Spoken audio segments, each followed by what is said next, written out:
Yo, HB in the back. Thank you, bro. That's the dopest intro, man. I appreciate that so dang much, man. Loved it. Loved the little twang in the song.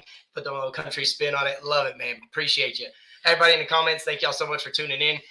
Thanks for being here again. Appreciate y'all always showing support. Thomas, thanks for coming back, Bubba.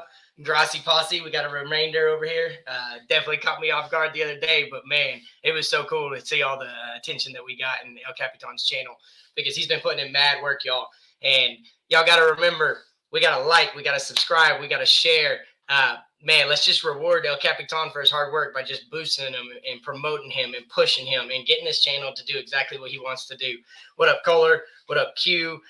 Thomas, Cruz Ruiz, Estefan, he's in bed now, but appreciate y'all all being here. It really does mean a lot. Definitely check out the Fins Tailgate. Check us out on Twitter, Facebook, Instagram, whatever you need to. It's always going to be the Fins Tailgate. Remember, it is 4 words. Help support the channel. The Cash App is the Fins Tailgate, or down there in the bottom left. Venmo's the Fins Tailgate. Be sure to check out TMI Tuesdays at 9 p.m. Y'all just finished that with Tonk 7 and El Capitan himself. Man, that's just going to be fun. It's going to be one of the coolest game shows you've ever seen once we get it up and running. Check out my Mike on the Mic, open mic and drop the mic Tuesdays and Saturdays at 10. Don't ever, set your reminders, guys. It's always fun. We're going to have a hell of a show tonight. Cashing tickets with Brandon the Bookie, Big Kev, and Wizard of Oz. Thursdays at 10 p.m. The most educational show when it comes to sports betting you're going to find, guys. And, man, those guys are hot. And definitely don't ever forget the Fins Tailgate on YouTube. Check it out Sundays, Mondays. You can check it out on the Miami Sports Music Network podcast on Wednesdays and Fridays. They have Covering the Spread. It's a new betting show that they're doing. This will be week 2. Appreciate you, Q. Man, y'all, I'm so excited about this. And We're going to have Tonk. I believe he's in the back. We're going to bring some people on. This is open mic, guys. Whatever Thomas says, let's go. My subscribe button is great. My notification is perfect. Q, my name is Mike. I'm Mike on the mic. I'm your host. Defense Tailgate is the channel. Just thank you so much, guys. Appreciate y'all. And so Thomas, Q, any of y'all that are new, if you haven't been a part of open mic, what we're going to do is I'm going to bring people on one by one. The ones that want to stay, we'll keep them on. I'm going to try and keep it a little less hectic tonight. We're not going to have so many people trying to talk over each other. I'm going to give you about 5 to 10 minutes to say whatever you want to say. I'll discuss it with you. If you have somebody in the comments that wants to jump in and talk about that in particular thing, we'll get them in. But El Capitan's going to be in the back, running everybody in the back. So without further ado, let's bring in Tom. Hello. What up, man? What up, my man? Great show, dude. I'm telling you, bro, you're a natural. It's going to be fun watching you thrive and really soar.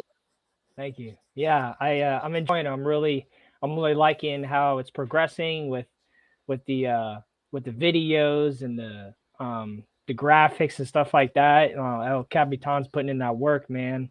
And our man behind the scenes doing it too. You got 2 days of shows now. That's dope, dude. I'm proud of you. Yeah, appreciate you, man. I'm stoked, bro. This is just, and man, it's just getting started, y'all. The people that don't know, when football's over, if you don't like other sports, it's gonna be entertaining. Come back, because that's when we're gonna explode, guys. It ain't just about football. We've got you covered on every avenue. Period. NBA, MLB, NHL. You want to talk March Madness? You want to talk golf? I got you. It's gonna be so much fun. What up, Lakers all day? El Capitan, can you drop the link so they can get in the back? And then we'll just start lining them up. But Tonk, you made a request to come on tonight. Got something on your mind you want to share? I mean, I just haven't been on with you in a while. And, I just wanted to, I figured I'm already sitting here, all dressed up. I might as well, make the most out of it. But I just figured jump on here with you, whatever you're especially because you came on and we were talking about the robot umpires. I kind of wanted to disagree with you on that. Yeah, so dude. I was kind of getting fired up with, with how you felt about it. And so I was just like, oh, let me jump on there. Maybe we can start that off too. The floor is yours, bro. Go ahead. Yeah. Actually, in Thomas, I do actually have a lot of old school cards. Yeah, I do too, Thomas. And someday, me and El Capitan, I don't know if you will too, Mike, but we're gonna share some of those. You should see with Capitan some of his cards. Oh man, but I got some dope ones. But, and I got some. I started to get back into it. I love it. I'm always going to collect them. But I've got some really cool early '90s, late '80s. I've got some chrome Babe Ruth cards. I've got some 23 karat gold Ken Griffey Jr. I'll give those away in the show. I got the first edition Sports Illustrated magazine, and in it has awesome. I'll show you. It has a section of baseball cards in it. But to his trash. Thanks for showing up, bro. I can't wait to hear your take, bro. But with what we were talking about with umpire, trying out robot umpires, I think it's interesting. I think it's futuristic. I'm interested to see how it actually works. Like if it's going to be a little robot out there with arms, with a screen. Does it have a screen on it? Like, is it going to be protected against baseballs? Is it going to have some kind of shield on it? Yeah, like the golf cart on the driving range, so they don't get nailed by the golf ball. I mean, I just see the potential there for maybe fun. You could dress it up like cause for cleats. You know what I mean? You can make it look like R2-D2 on Star Wars Day. If it improves the game, I'm not trying to take away from umpires, but I don't know. There's just so many other things that you could do. I hear you. You're talking about that entertainment. Position. Yeah, the entertainment aspect of it. I get that, and making it fun, turning into its own kind of mascot thingy or whatever. Maybe you can have a different robot, different names. Call it. I agree with you. We all need a shot of Hallerhead. Y'all gotta trust me. It's good, guys. Hey, Kohler, man, thanks for jumping in. What's up, dude? Oh, not much. Good evening, everybody. I'm glad you actually started with that topic. Oh, look at that. Yep. You all can catch me anytime, but I just don't understand. Like, man, I'm not in favor of it at all. It's not. I mean, the short answer is you take the humanity out of it. You take the the human error out. I get, but there's actually a way to more deeply articulate that, and it's really just like why don't we just get rid of the pitcher? I mean, if you've got a computer calling balls and strikes to that level of precision, then effectively we're all just sitting around watching a guy in a batter's box.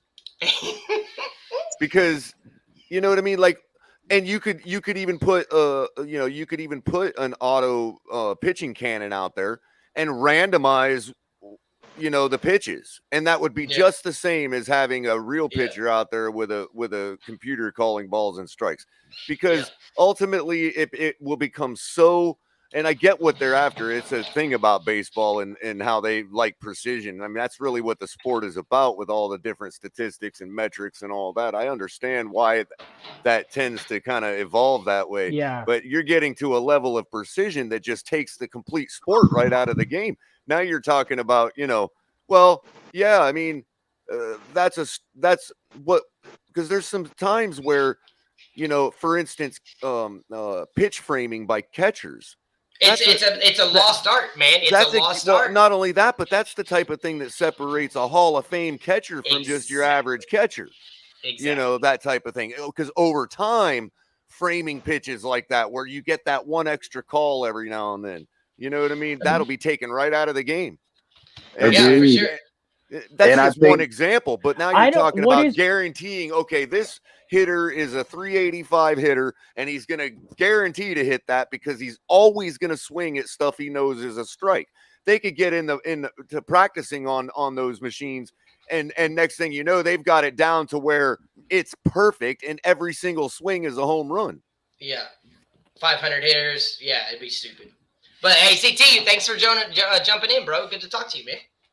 Hey, what's going on, you guys? Yeah, I agree. I think that, when you get into this whole virtual, umpire thing, it's not only is it highly erratic, and you can sit here and try all you want with computer mechanics and, we're going to make this imaginary ball and strike box based on, the knees to the upper torso, well, the lower pec anyway. But you're going to say, okay, this is the strike zone on this guy. Like the gentleman that had said, again, not only framing does it take out framing, but it also complicates things. What happens when a batter goes, oh, okay, I'm going to walk up to the plate and I'm going to hunch over more, and then I can screw that computer agnostic of, oh, I'm going to make that strike zone smaller because I can, bend down a little bit, but then when the pitch comes, I'm going to stand up.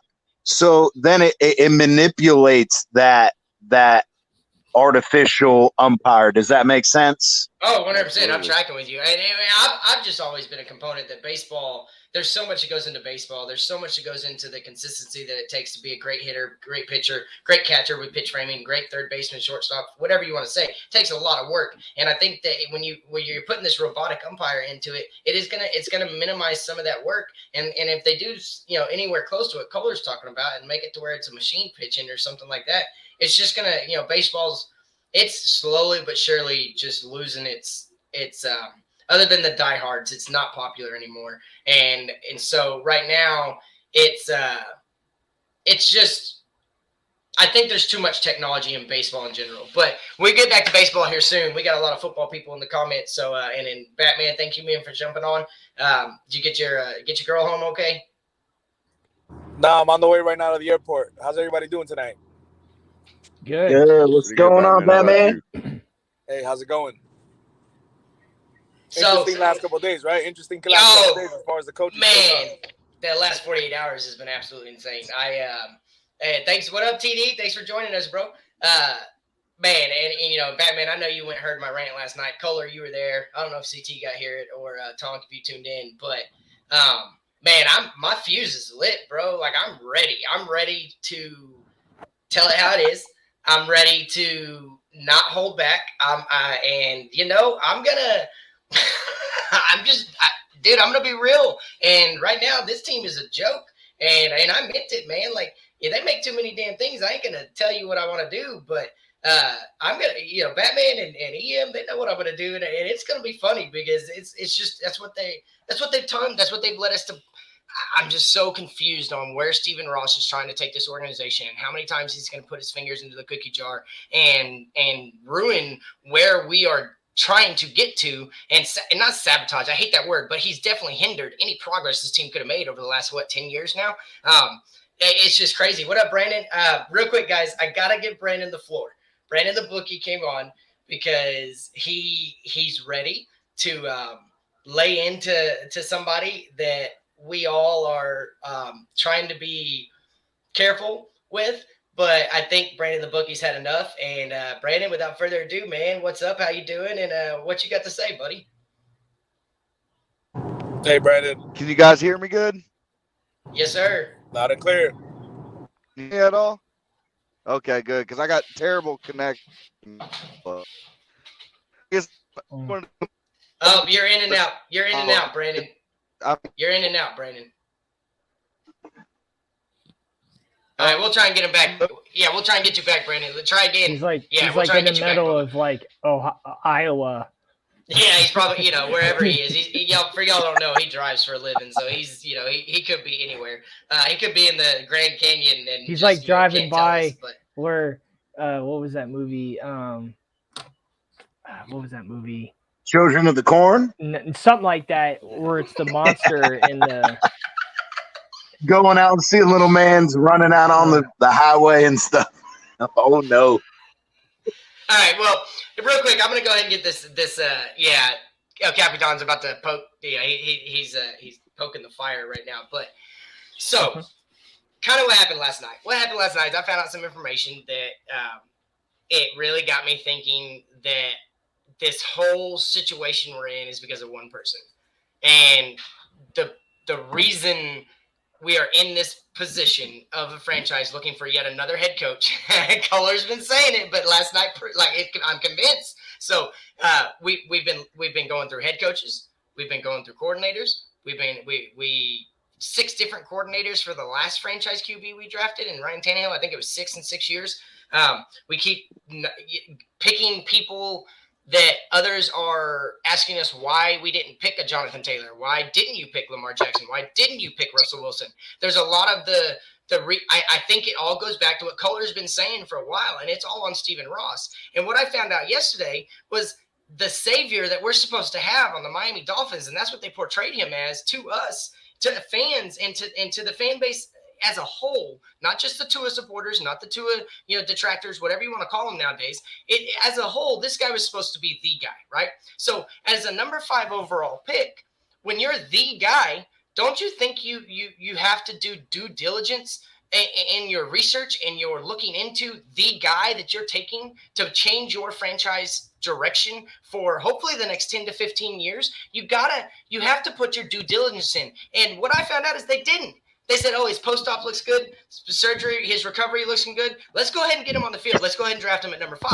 And so I do not believe Greer is dumb enough to make that decision. I think he's way too smart. And I think that it didn't really have much to do with him. I think it all came back to Ross, because if you didn't even look at if he could throw the ball consistently after surgery, after an injury like that, after an injury that ended one of the best athletes to ever play the game, Bo Jackson's career, if you didn't put in due diligence to go look into what he looks like now, shame on you. Shame on us for believing in him. Shame on us for believing what they're trying to feed our mouths with. But all that being said, Tua, maybe he becomes maybe he does take the same trajectory Drew Brees does. I still think Drew Brees showed more promise when he was a younger quarterback. But Tua right now, I want a superstar, guys. I don't want a number. Hey, what up? What up, Colin? But I want a superstar. I don't want a guy that we have to make a perfect situation for him. I don't want a guy at number 5 overall. This is my biggest problem with Tua, is he was number 5 overall. You can't take a guy at number 5 where you're still going to have to give him everything under the sun to make him successful. I think the game has passed Tua by. I think his style of play is back when it was late 80s, early 90s. I think that was the perfect time for an anticipation quarterback. And that is what Tua is great at, anticipating where the guy's going to get open and putting the ball there. And he has great anticipation. He has great footwork. I will take nothing away from that. But his mechanics are shit. His consistency is lacking. And at this point, Tua hasn't shown anybody, and I don't care if you're a Tua non or not, he hasn't shown anybody that he was worth the number 5 overall pick. And you can argue with me, but show me something that proves it. Because what we're watching right now is a shift from the old guys to the young guys. And these young guys can sling it. I'm not saying Tua can't sling it. I'm not saying he's not accurate. But they can sling it, bro. They can put it in a tight window. They can throw these 25% chance catch, whatever that sports science does all those numbers with. And it could be a 25% chance of catching it. And they're going to complete that throw. Not all of them. Maybe not every time. But a hell of a lot more than our number 5 overall pick has. And if you didn't do your due diligence to get in on Tua, yeah, Colin, I'm going to let you go. I'm almost done, I promise. If you didn't do your due diligence on Tua and you passed on a guy like a Justin Herbert or even a Jordan Love or whoever else that there could have been taken at number 5 as our savior, as our QB to lead us into the future, then why the hell did you make that pick? And I just think that that's a non-football person that made that pick, and that leads me to believe it was Stephen Ross. Colin, what's up, bro? Bro, you just got to give it a little more time. It's coming, bro. It's coming. I'm going to get you a, what do you call those, the aloha things, the Hawaiian necklace. We're all going to be hanging out, drinking Howlerhead. No, but for real, though, I think Tua, it's coming. His time is coming. It really is. Yeah, well, okay. Yeah, I was going to say, CT, go right ahead, bud. No, I was just gonna say, I love the idea of, you know, let's trying to figure out Tua and whatever. And Mike, you and I, we talked personally a little bit about it, and I think that, you know, I agree. I think that there are so many things that went wrong with the coaching staff and everything around him, but at this point, I don't know. And we talked about it. At what point do you say things are too broken and too unsettled for you to create the environment that he needed to be successful? But you also, we can't discount that, yeah, he absolutely could turn into a Drew Brees type quarterback. But the reality is he going to, are we going to have a team that, you know, as we talked about with Ross, especially, you know, that whole succession plan and whatever, he's so desperate to win versus, say, you know, the guy who's supposedly going to take over, he's a younger guy, he's not going to be as desperate. When do we say, okay, it's time to move off, it's time to go to something else, build the team, next year we can pick up our quarterback if Tua doesn't work out this year, or if over, you know, throughout the offseason we find an upgrade. But, you know, to what extent we're so infatuated with winning now versus understanding the process. And that's my concern with the Dolphins. So, yeah, man. Yeah, go ahead, Batman. So in the last 24 hours, prior to you doing the show yesterday, I spoke to Gio, my co-host. I told him similar to because you were spot on what you said last night and what you said right now. And Color, he hit it right on the money with that Ross and the pediatrician line. That was amazing. But being the vice president of the Tua fan club, I'm going to tell you this myself. I agree with everything you said. And I am prepared to say this. If Miami is able to get in a trade a Deshaun Watson or an Aaron Rodgers, I'm 100% committed to doing it without seeing anything else from Tua going forward. Now, those are my only two options that I see, because other than that, I want to give him another year. I want to surround them with talent. I want to surround them with the he needs. But those are the only two options, and I'm willing to move on from right now or whatever the cost is. If we can get an Aaron Rodgers or we can get a Deshaun Watson once he clears his stuff, if he does. But that's what I'm willing. That's where I'm at right now, being the vice president of the Tua fan club, or Tuaneers, whatever you want to call it. I am 100% on board with this. I wanted to go off on a rant. I'm going to save it for tomorrow's show that we got with Gio.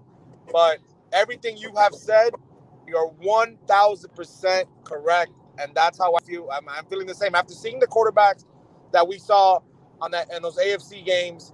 That's scary, man. That's scary, and we need that upgrade if we want to compete going forward. And and that's as sincere as I can put it.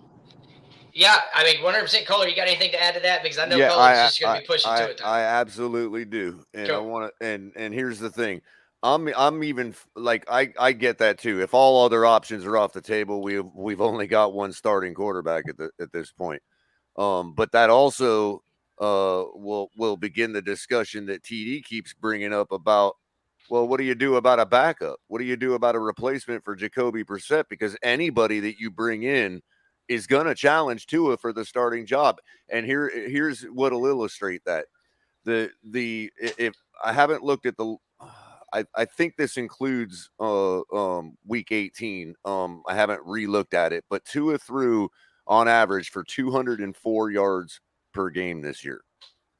In the games was it that he was much? in. Because I honestly didn't even believe it was that much. I thought it was like 187. I think it was 214. I think it was 214. Okay, so that's fine. 214, 204. I'll take either. But what I want to point out is last night we watched one of the most unbelievable performances by a wide receiver in the history of the NFL, in my opinion. Gabriel Davis, 4 touchdowns. This man had 25 yards per reception last night. 8 receptions, 4 touchdowns, and 201 yards receiving. That man put up Tua numbers by himself as a wide receiver. Yeah, but you also have to consider here's the thing. Wait a minute. Tua was held up. Wait a minute. I'm not finished yet. This is a guy listed on the depth chart as a wide receiver 2. And a lot of people could argue that his role is really a wide receiver 3 on that field, considering Cole Beasley gets most of the other work besides Diggs. Okay. Yeah.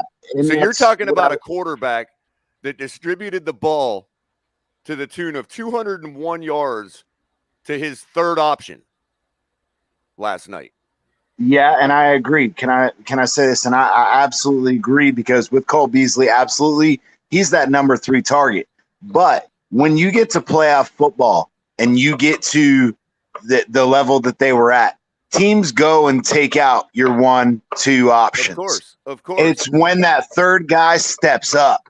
And no one can deny that Davis stepped up the other night, and it was absolutely unbelievable to watch. Go. I'm gonna take this real quick. The thing is about Gabriel Davis is if those Buffalo fans will tell you, Gabriel Davis has been coming on. He's been getting better and better and better, and his time to shine, he showed up. And I'm not trying to throw too many shots, but Tua had his time to shine, and he did show up. So if a third-string wide receiver can show up on the biggest stage, literally the biggest stage he's ever played on, why can't our number 5 franchise QB show up in the same kind of stage? Can I also add that what I totally respect that opinion, but at the same time, the result for what you're talking about, for the phenomenon that you're talking about, is a 150-yard ball game and 2 touchdowns. Okay, not 4 touchdowns, 201 yards, and 8 receptions. That 25 yards per catch had to be thrown by somebody. So go ahead, Tom. So I'm looking at who is that saying that? So Colin is posting 2 a time. All right. So who's going to come in and be a good coach? For Tua, like Brian the coaches Daboll. that are available right now. Brian Daboll, hang on real quick, I want you to keep going, but Colin, Brian Daboll has been, I don't know if it's true, but he's been reported saying he doesn't even know about Tua's ceiling in the NFL anymore. So go ahead, Tom. I was going to say, as far as like someone that would be good with a quarterback, would be Kellen Moore. I've watched him firsthand. Jim Harbaugh or I don't like Kellen Moore. No. Go ahead, CT. Well, go ahead. No. He can go ahead. I want him to finish his point, but Kellen Moore's not my thing. So, like, do you think they're going to get rid of him or draft another quarterback to take his place? Me? Well, it's okay. So here's the deal. I think if we're forcing the head coach or forcing the QB on the next head coach, that's where we go wrong, and that's where Stephen Ross is putting his hands in the cookie jar.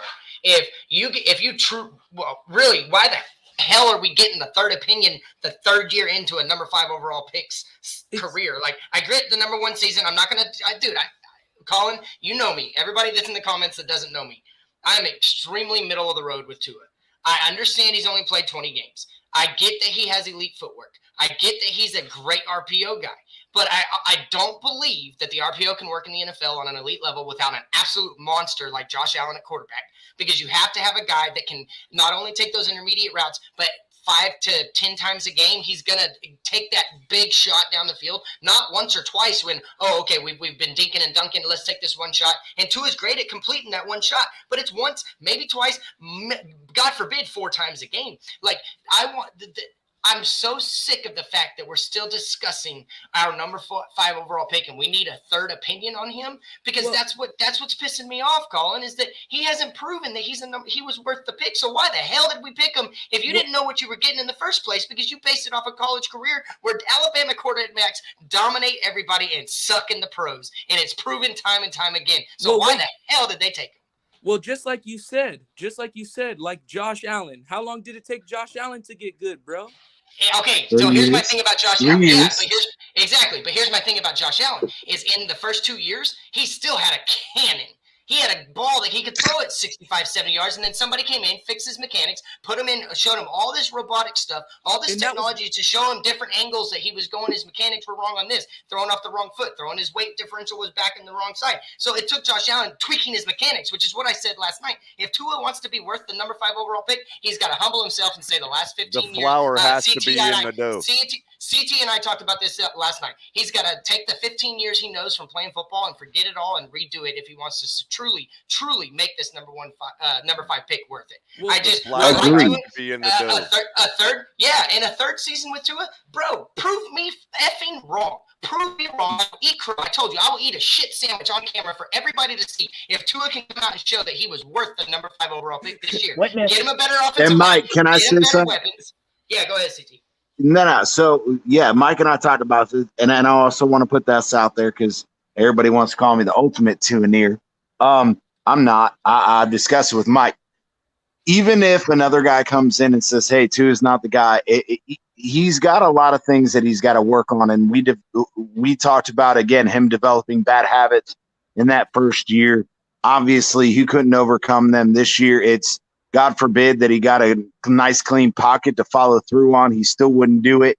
There's issues with, him having the rib injury, the finger injury.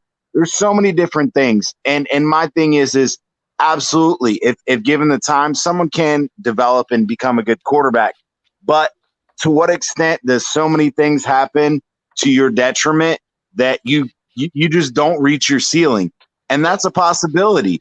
And that's where I'm focused on. I want the organization to build a team that with or without Tua, we can succeed. Yeah, exactly. Because I'm so tired. Go ahead. No, I was just saying to wrap it up is it's just so frustrating that we can't have the team all about one player. We have to start being team oriented. That's all. Yeah, well, 100%. And to piggyback off of that is, I said this when I first started getting on the air with everybody, guys, is you got to put a team on the field worth a badass head coach coming here for. You can't expect, okay, yeah, I get it. We have $74 million. So right now a head coach comes here. Thanks, salute, TD. Head coach comes here and he has all this cap space. Awesome. But he doesn't believe in the quarterback. Well, then you build the team so that next year when you do go get the quarterback that you're investing in because you've seen that maybe Tua is not the guy, then he has a team where he can come in and be successful like a Joe Burrow who gets sacked more times than Tua has ever been sacked in 2 years in one season. So I don't want to talk about the fact that the offensive line isn't there. Burrow went into a situation with a shit offensive line and he still succeeded. Justin Herbert has 11 Pro Bowlers, a shit offensive line. He still succeeded. They show superstar qualities. That's what my Colin. I definitely want to hear your opinion on this because that is my biggest issue with Tua is I have yet to see a superstar quality other than his footwork in the pocket. And if you can tell me I'm wrong, if you can get somebody to take some video, show me footage, break it down and show me I'm wrong. But he is inconsistent on his mechanics, which makes him a bad NFL quarterback at the number 5 overall pick. Well, just like you were just saying, Josh Allen, whenever he got into, that first year you said he had a cannon, he just needed someone to tweak, help him out, get a little better. That's what Brian Daboll was, I think. Oh, no. Bring in. Brian Day, hang on. I'm so sorry for cutting you off, but Brian Daboll remembers Tua at Alabama. He's seen Tua in the NFL. Brian Daboll doesn't think Tua is the greatest anymore, and it's out there. It's been said, and they put these out there. You believe what you want to believe, but it's been said and hasn't been refuted that Brian Daboll is unsure of Tua's ceiling in the NFL anymore because he can't repeat what he did at Alabama. It's physically incapable for him right now because of the mental block in his hip, dude. Pro Jackson couldn't play a single sport ever again. They have technology to repair the hip now, but dude, you got to be able to get back in NFL playing shape. The best of the best are on the NFL talent, like NFL field, and if you can't get back to the best of your ability, then it's not worth it. Like we wasted the pick, in my opinion, at this point, and I am 100% changed my mind, but we wasted the pick, and I'm not. Kadeem says, I've said this over and over again. Miami drafted a pocket passer who excels in the run game, and Miami gave him no run game and no pocket, but we want Tua to be here. No, I'm not asking, real quick, Kadeem, I'm not asking Tua to be Herbert or Tua to be Burrow. I want him to show me something that puts him on the same stratosphere as those two guys. I don't want him to recreate those. Those are two totally different quarterbacks. They have big arms. They have unbelievable, honestly, not great pocket presence to get sacked 52 times or whatever it was in a season. So maybe pocket presence isn't that great, but they have that cojones, that it factor that Tua had a chance to show us that, and he just didn't. Mike, it seems to me all we need to do is trade Buffalo for Gabe Davis, and that will instantly add 200 yards per game to Tua's resume. Okay, real quick. I wanted to get to some of these. My dad, I don't know if he's still watching, but he mentioned way back in earlier. And Kohler, I'm mainly bringing this up for you. I want to know what you think about Leslie Frazier for coach. I haven't even really looked. Did you say Kohler or Colin? Kohler.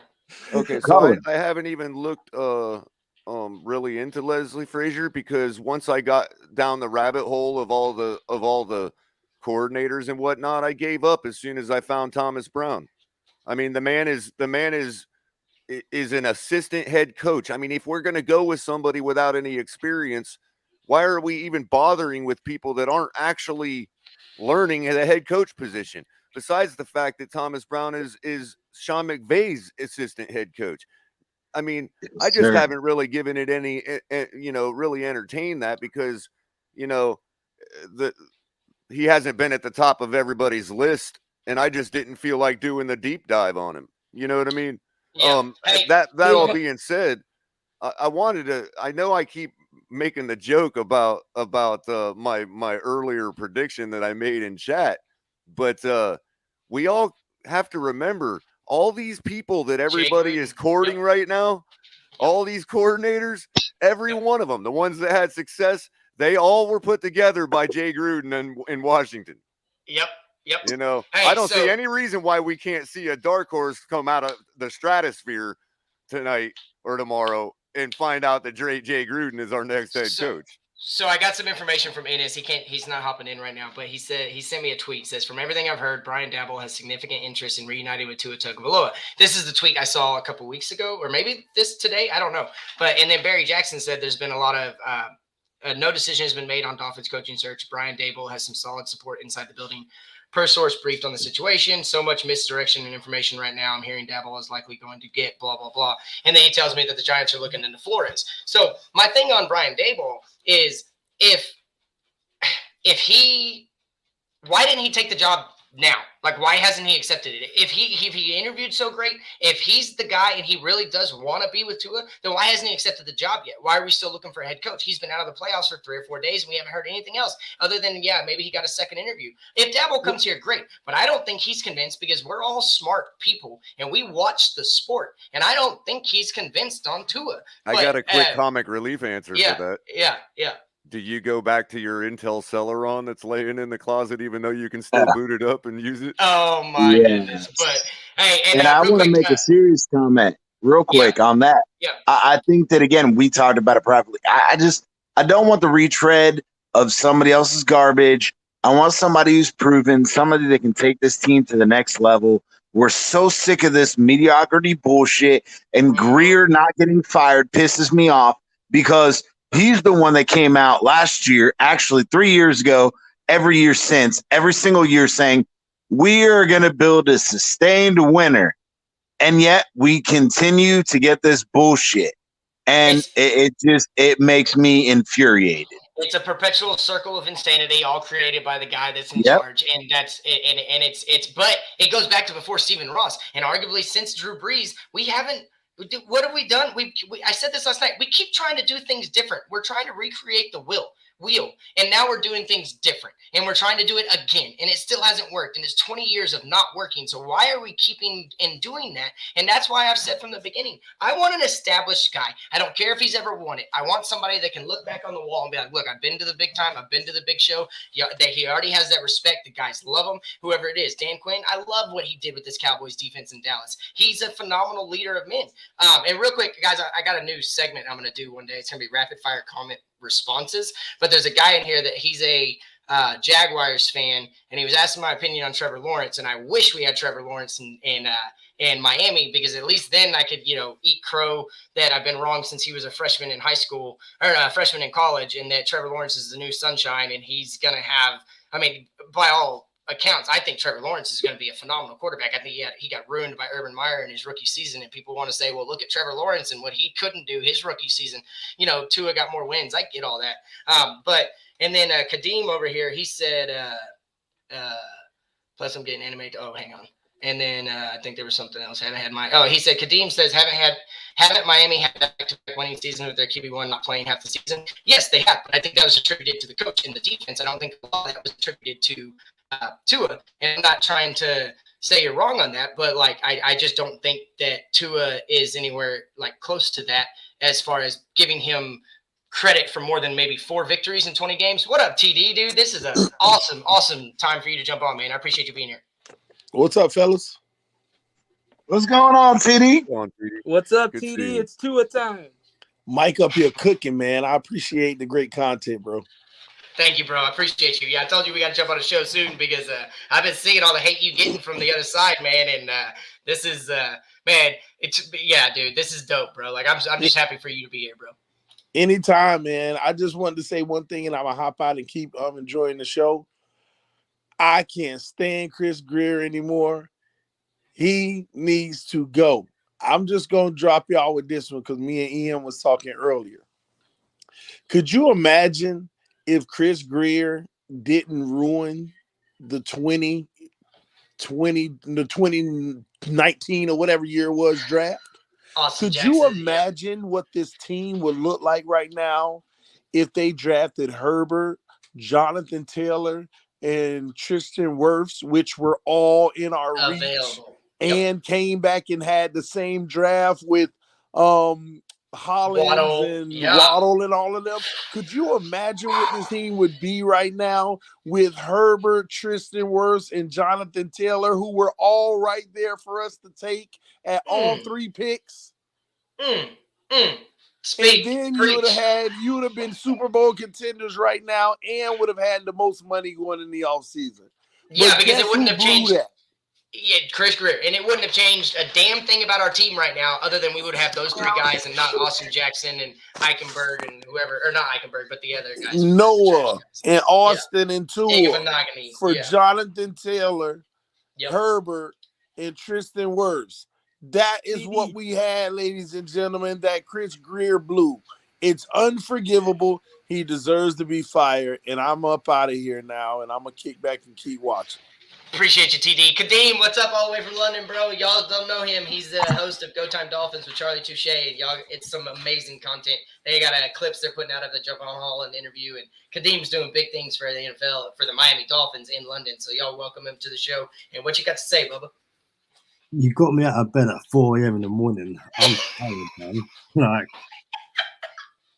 Well, it means it's important, so let's go. No, it's I'm a Tua fan. I've got his jerseys lying around. I've got posters, all that kind of stuff. And I'll be the first to admit that watching the games on Sunday, the Chiefs and Bills game, made me kind of go from Go Time Dolphins. That's his channel. Sorry, go ahead, Kadeem. No, that's cool. I was of the opinion that if you give Tua a mediocre offensive line and a mediocre run game, in the sense that one that's not 32nd, that's what we've been working with. 32nd ranked offensive line, pretty much 32nd ranked on one game, and we're asking him to basically be Justin Herbert, Joe Burrow, Patrick Mahomes. It was never going to happen. Seeing Mahomes and Allen made me go, do you know what? Tua's going to need top 10. He's going to need everything. Elite stuff. I've also said that my problem with Tua is that, I've probably discussed it as well. With someone like Watson would evade pressure and throw 30, 40 yards. Tua evades pressure and throws 5, 10. And, or he hits the ground. So I'm like, I can see the fascination behind, a Watson, all those kind of guys. But I've said to people who aren't Tua fans, in the nicest way possible, I don't think we're a quarterback away from being anywhere near the Bills. And to me, I'm at this stage now where, as Dolphins fans, we kind of sat back and went, once Brady goes, it's our division. So we're set up and we're going to be completely fine. And what we didn't realize was that the Bills have an alien quarterback. The Chiefs have. That's Javon. He was on his show. Yeah, tell that to him. Yeah, well, listen, Javon. He wanted you to tell Javon all this. Kadeem, thanks for coming over to the show. Kadeem, really appreciate it. And shout out TD, man. Thank you for stopping in, man. We're humbled at the least. I don't mean to cut you guys off, everything like that. El Capitan's just I can't stand it, because Kadeem, you're one of the first people I met in all of this, and I've always been willing to root for Tua, as you know. But what was the one thing I wanted to see that was the most important thing to me? It was that dog quality, bro. It's the dog. I need a dog. I look at Joe Burrow. That's a dog. You didn't have to smoke cigars to show me that he's got moxie. And he took 9 sacks. That's all he had to show you was he won a game with 9 sacks. And in the beginning, I tempered, a lot of my belief because I knew he was coming injured, stuff like that. But when you get injured in week 2 and it keeps you out for weeks at a time, and then then your thumb, and it's just, if I seen even the record, the loss, everything, if I seen a guy on the field that had the eye of the tiger, for lack of a better term, I would go, hell yeah. But I ain't seen no eye of the tiger, bro. And I gotta see him step up. And in some ways, we hear this thing saying, there's conflict. Tua stood up in the back room against Flores and stuff like that. I don't know, man. I want to see the guy who stood up to Flores, because Flores don't look like the type of guy you stand up to. It's the type of guy he goes through. All right. I'm just saying, a young man. I mean, look, that's all. Real one, recognize a real one. And anywho. So very quickly. So, the injury he took in college was just mental. He should not be playing football again, but he is. So as Dolphins fans, we had to go at him week 2 when he basically got blindsided because Jesse Davis can't block for shit. So we've had to go at him to go in, you know what, Tua? You need to stand up and be a man. And basically that hit, which would have broken most quarterbacks, broke Tua, but he's injury prone. We then had a situation where he came out, or allegedly came out, and was like, I can play earlier than you guys think I can. Brian Flores said no. We get to the Ravens game. Tua's like, I can play. Flores says no. Tua comes in and basically says, I told you I can play. Next time I can play, listen to me. I think that was the Houston he went 3 game. straight series, 3 and out when he came into the Ravens game. I was at the game. Yeah, it silenced the crowd. They were chanting for Tua to come in. He goes 3 and out 3 times in a row, and it silenced the crowd. No, sorry. The point I was making was that we had to go at Tua for being injury prone and not playing. Tua said, I can play against the Ravens. Flores said, no, you can't. And Tua came in and played against the Ravens. That's the point I'm making. If you call it playing, that was my point of bringing that up.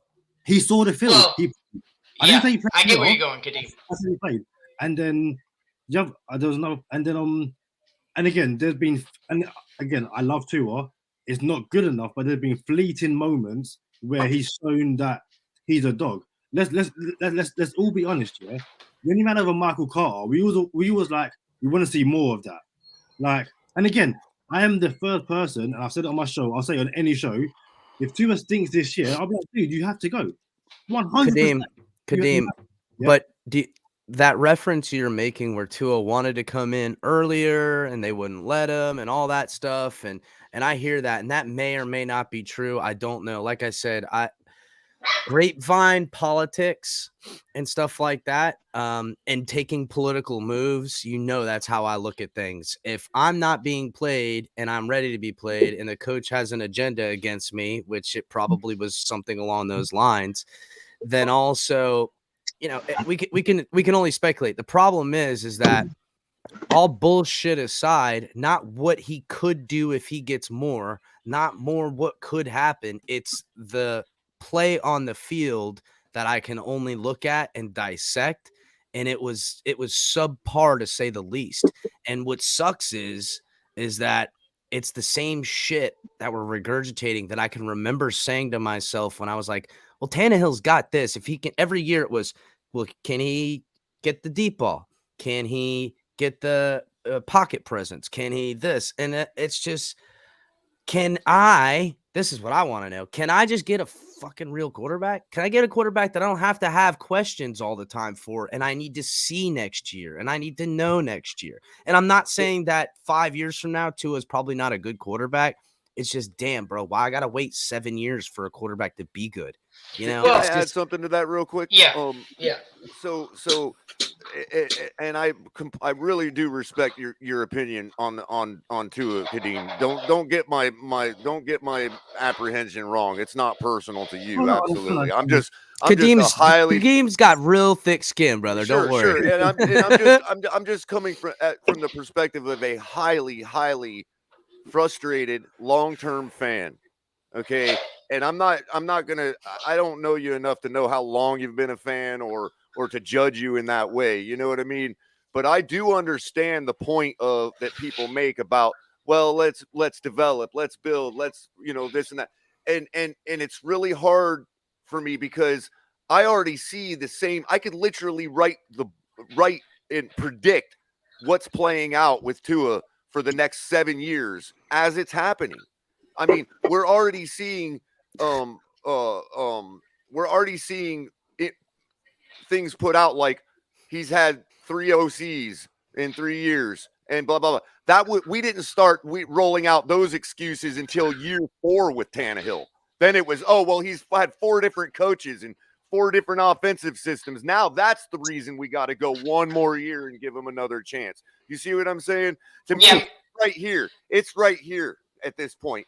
And if you don't have one of those guys that was slinging the ball last Sunday or Saturday, you ain't going nowhere. It doesn't matter. So we have to decide as fans, are we happy with just getting there, or do we want a Super Bowl? Ross has promised a Super Bowl for the last 25 years. And now we're being told again, just 1 more year. Well, all of these mitigating circumstances, just give him 1 more year. No, the guy is not a baller. He is not a baller. Can I jump in real quick? Go ahead, Alex, no. Go ahead, CT. So my thing is, I get what you're saying, and yes, the frustration is there. But just like Mike and I had talked about privately, I think there's so many things that come into account that you can bring in coaching staff. You can bring all the things that are wrong with this team overall. But as far as Tua is concerned, the issue that I see with Tua is he's clutch in the 4th quarter. But the problem is, and on the first drive of a game, he almost always has scored a touchdown. But where is that killer mentality 4 freaking quarters a game? My thing is I want to see just like somebody brought up earlier, I don't want to see when we're up 10-0 to, we're going to start running the ball because we're up 10 points. No, go down and kill them. Take the game away. And that's where I agree. That's I think that literally what Joe the Burrow and RPO is other designed to do. players. Pass to open up the run. We You cannot run. We saw Tua take over a game. We Yeah, saw but Tua take over run Tua out a of is the game. RPO run without to open up the establishing the pass. And What's up, but the We thing Tua, is Tua took over that's the not a Atlanta game. bad, but that's not a bad equation. The problem is the equation is different. And that's where, again, I don't believe Greer with his overall capacity to make all these decisions, not have a backbone when Florence says, you're going to pick my guy no matter what. But overall, it's can we have a balanced both sides of the football? And Flores was not balanced. And so that's where I want an experienced coach that's going to come in here and give us both. And until that happens, we're going to stick in this mediocrity because that's what it is. It has to be one of the seasoned coaches to tell me that Tua is the 100%. guy Alex, for me to believe. what up, Sean? What up, Sean? Alex, I'm gonna get you next, but I guys? gotta piggyback off of some of this stuff that's said. And the first shot I'm gonna say is that you come in here every time and say you've seen Tua take over a game.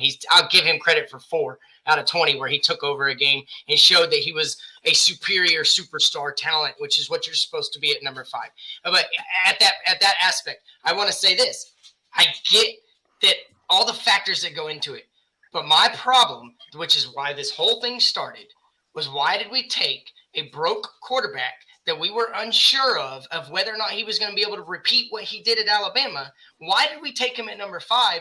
And if that's Stephen Ross, then why the hell did you take a quarterback that needed help before building the effing team? Dallas did it. They drafted 3 straight first-round offensive linemen, then drafted their quarterback. If you're getting a guy that's going into his system, I will say, I think that offensive line props that quarterback up pretty good. But my point is, you got to build in the trenches, then you build out. We just now have our trenches set on the defensive side of the ball with Raekwon Davis, Christian Wilkins, Jalen Phillips, and Emmanuel Ogbah. Sign that boy up. But we have our trench built on the defensive side. We have no effing idea what the trenches look like on the offensive side of the ball. So why draft a system quarterback without a system in place? And that's where it goes back to Stephen Ross. And my whole problem right now is that Ross put his hands in the cookie jar one too many times, and it has screwed us as far as we're going to have to rebuild in 2023 or 2024 if this doesn't go perfect this season, period. Yep. And Mike, so I want to bring it up to everybody you and I talked about quickly. So the whole thing is again, Mike Ross is so involved in trying to win now versus this Beal guy that's the successor. Man, stop going after these 1-2 year coaches. We want something experienced, but the organization has to understand that it's still a process. And in this whole thing, because Ross is so desperate to win, I think that's a huge detriment to why we're not getting better. And it's contradictory to the statement of Chris Greer that we're going to build a sustained winner. That's obviously not true because publicly you say you want to win now. So which is it? You can't have your cake and eat it too. Exactly. Right, Because if he really wanted to win now, he would do what winners are doing. That's how you win. You copy. You do what winners do. So, yes, Colin, and I'm not cutting you off. Hang on, hang on. Alex, you go next. You can't give up a quarterback in this on 2 years. You just can't, because you never know what's going to happen in year 3 or 4. In year 3, this year he could light it up this year. With the right coaching. It's funny how everybody wants to sit there and say Burrow, Herbert, and all that stuff about how the success. It's not about them, Alex. It's not about them. I know. I'm just saying because they came into a system where the coaches were offensive minded. Both systems are shit too, and that's another reason why we take. Yeah, hang on, Cube. You're coming up next. I promise. My last thing I want to say to Alex really quick is if I want a guy that showed he was worth the number 5 overall pick in his second season. I want him to show me that he was worth the number 5 overall pick. And he has. I don't want him to be Burrow. I don't want him to be Herbert. I don't want him to be Mahomes. I don't want him to be Josh Allen. I want him to be Tua. But he needs to show me he was worth the number 5 overall pick. And you can't sit there and tell me outside of 4 games and maybe 20 throws where he showed he was a number 5 overall pick. Cube, you go, bro. Well, Yeah, no doubt. Oh, somebody else wanted to go. Go ahead if you want to respond to No, that. Cube, go ahead, buddy. Nah, if he wanted to respond, I want him to let him respond to that, so I won't break the flow. Go ahead. Go ahead, Colin. No, what I was saying was, just like Mike said, Tua came from Alabama. Why are these Alabama quarterbacks not doing good, bro? It's because they're so good. They get drafted first overall and they go to a trash team, bro. I'm a fan till the day I die. But we all know that Tua needs some better guys around him, bro. You saw what he does in Alabama when he's got the guys around him. He puts the team on his back like Greg Jennings. And you know what? Josh You Allen, know what? It's Josh so Allen was perfect. Back, Colin. He put a great team on his back. It's so perfect and apropos that I come right behind you, brother. It's so perfect because what I have to say speaks directly to what you're talking about. Because what's going on is the Tuaners and the people who love Tua, they're setting themselves up for exactly what you're talking about, brother. Because the narrative is going to be going forward is he's had 3 offensive coordinators. He's had 2 different head coaches. They're setting themselves up for that to where they can always be right. Yep, they're That's all right. putting it out Listen, there. It's just CYA all over it. It's CYA for Ross listen, for sure. Listen, the moment that we don't have a top 5 line, they can always revert back to, well, the line wasn't good enough. The moment that we don't have a top 5 wide receiver core, they can always revert back to, well, the wide receivers just weren't good enough. Same with the running backs, same with the tight ends. This is what they're setting them. I want to piggyback off what you said. And If you think about it, you can't have a top 5 wide receiver if you don't have top 5 wide, receiver catchability with a throwing arm. You know what I'm saying? You need those throws. You can't ever become a wide receiver if the quarterback isn't performing. I'm saying the quarterback isn't throwing the ball to make a top 5 wide receiver. We need more out of him. But see, this is the point that I'm making is that the people who are being objective, we would never have our objective opinion out there. It's because in these Tuaners or the people who support Tua, which I support Tua, I'm a Dolphins fan. Of course I support them, but to a degree. So, but these particular people, they will never be able to get past a particular point because they're always going to say the line wasn't good enough, the running backs were good enough, the tight ends, so forth and so on. But see, this is what I find very weird. And I'm gonna try to. It's pure sycophancy. You know, at the end, I'm gonna try to wrap it up. I'm gonna try to wrap it up real quick. I'm sorry, bro. See, this is the problem. This is the problem that I have is that when we look at this 7-game win streak that they love to tout in how Tua was such a winner, what a lot of times that a lot of these Dolphins fans, I'll call them that first, but they're ultimately Tuaners. A lot of times what they don't understand is that during this time, special teams in the defense averaged just about the same amount of touchdowns and points that Tua did for the 7-game win streak. When you go to about 4 or 5 of those games, the defense was scoring on either sack, fumble touchdowns or pick sixes. The defense was scoring touchdowns. And let me say this last thing just to dovetail it. When we want to talk, because there was somebody, I forget who it was, one of the brothers up here was talking about experienced coaches and this and this and that. Let me say this about experienced coaches. And we have to be honest about this. When I hear experienced coach, I hear a coach that has been fired on every stop that he's been to. That's what I hear. So what about Jim Caldwell then? Can I respond, please? Because he was talking about me.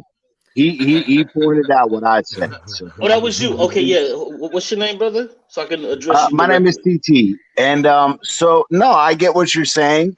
Okay, well, hold on. I've already brought out. Let me finish my point. I'll let you get it. It's no biggie. I'll let you get it. So, yeah.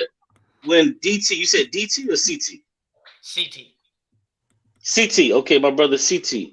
When CT talks about he wants an experienced coach, I find so many problems with that. Because what is an experienced coach? Now, when you talk about an experienced head coach, these dudes have been fired everywhere they've went. Now, when we start to talk about, if you're an offensive coordinator, defensive coordinator, quarterbacks coach, so forth and so on, if you're that good, the new coaching regime, they'll retain you. But 9 times out of 10, these dudes are passed around. They're passed arounds. They're retreads. Yeah, and I agree. So if I can respond But real hold quick, on, brother, relax, brother, relax. I'm really almost done. I'm closing. These people are retreads. So when you say you want this guy or Caldwell and so forth and so on, I just don't agree with that. I don't agree with that. And lastly, let me say this because somebody else said it. I don't know who said it. Tua was average at Alabama, and it's unfortunate. It's unfortunate that a lot of times we really don't investigate what actually happened with Tua. And if you look at the top 50 defenses that Tua actually faced, the dude threw for 5 touchdowns and 6 interceptions in top 50 defenses in 4 games. So go ahead, brother. I'll listen. Bro, you just said he was average at Alabama. If Colin, anyone else agrees to that, that's crazy. Hold up, Colin. Go ahead, CT. So, okay, there's a lot to unpack there, but I'm going to make this as short as I possibly can. So, I do agree. I understand all of your points, but we also have to consider that, yes, top 50 defenses, no. Tua has gone out and produced, and I don't have it now, but I know a buddy who's thrown it out there multiple times about touchdown interception ratios to yardage against top 50 defenses. He's struggled in maybe 6 to 8 games that I can remember that I can say, okay, he failed.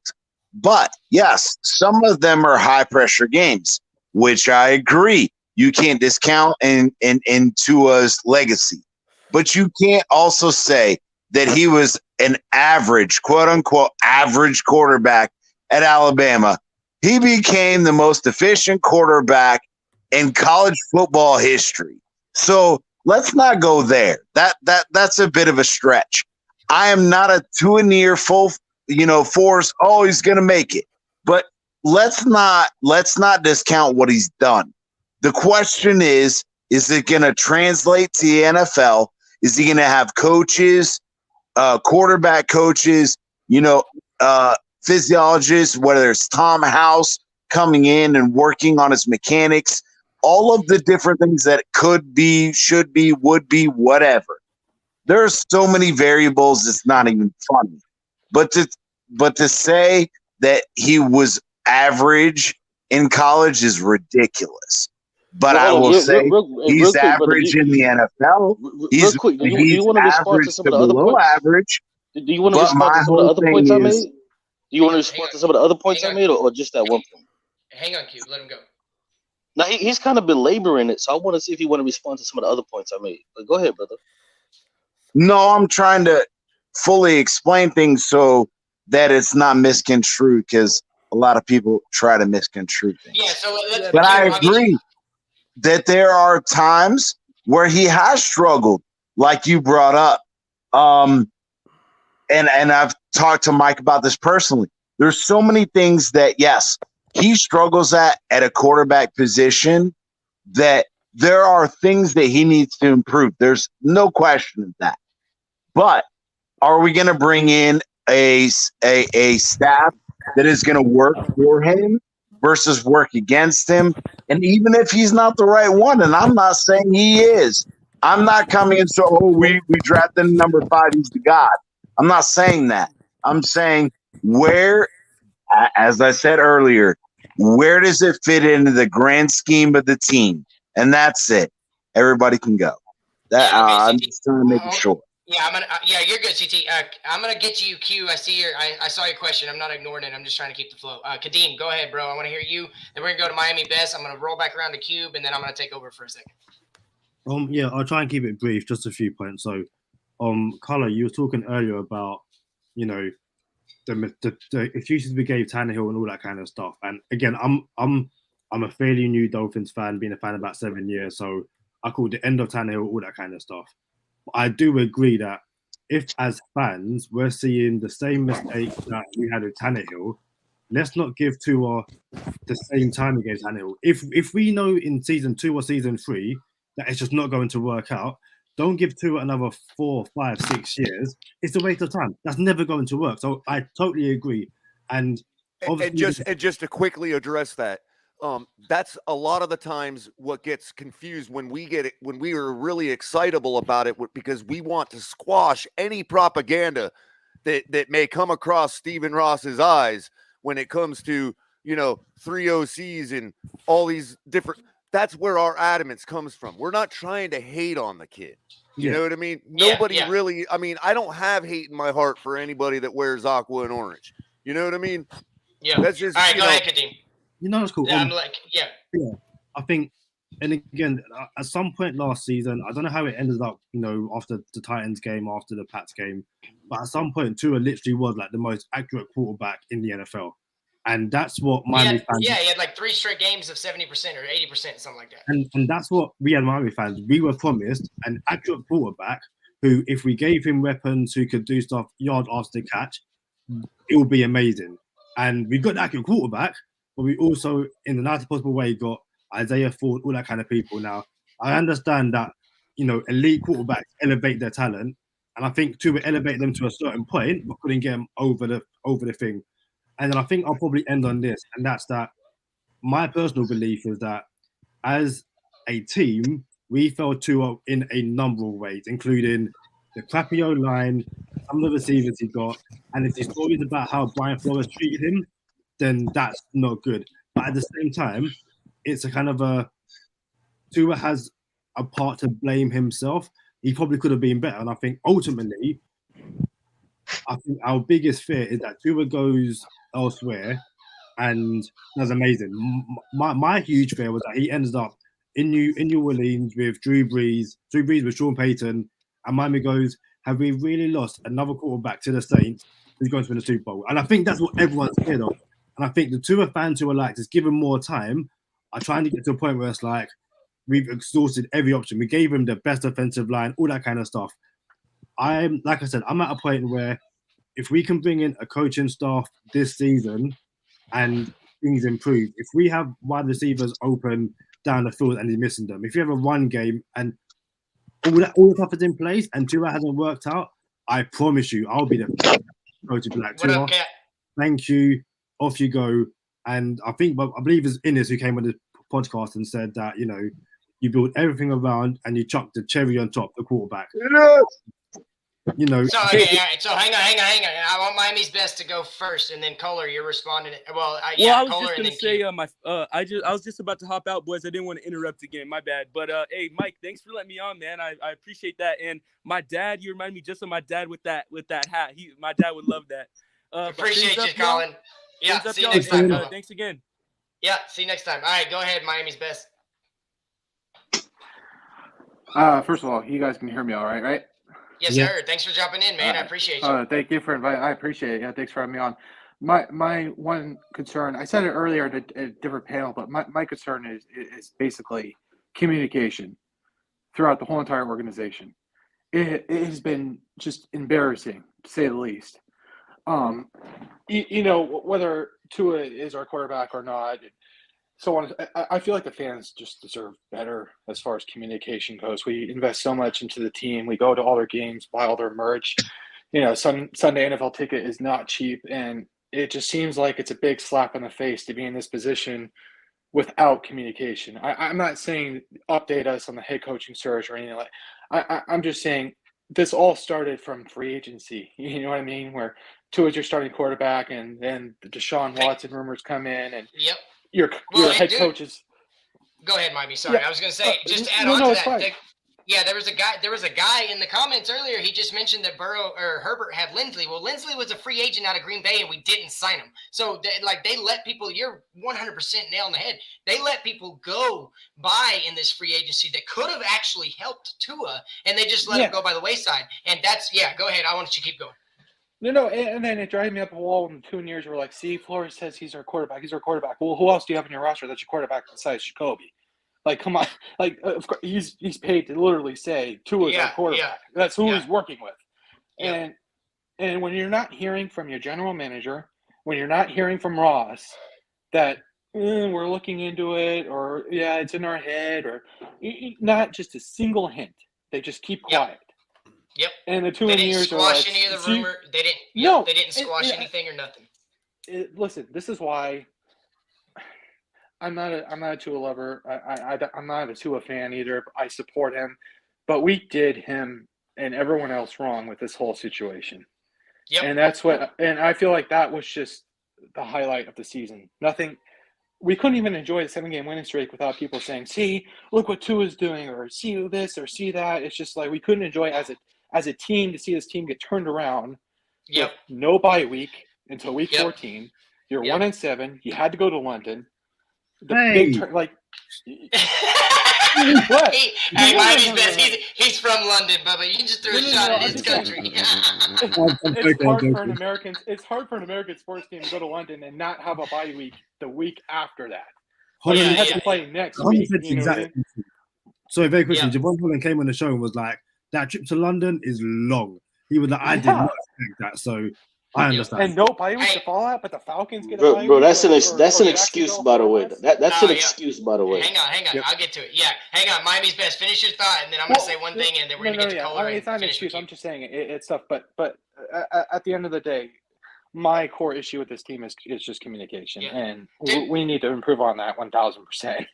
That's dude, I can hear the pain, and I can hear the anguish in your voice, bro. Like, this is your team, and it hurts to see your team acting like they have for the last 20 years. Just tell me who my quarterback is. I don't care if it's Tua. Just tell me who he is. Yep. That's it. All right, and then I want to get to Kohler, but y'all, those in the comments, everybody on here, man, like, subscribe, share. Thank y'all so much for joining us tonight, man. This has been so much fun, and we're gonna keep going for a little bit longer, or not a little bit longer. We're gonna be going all night.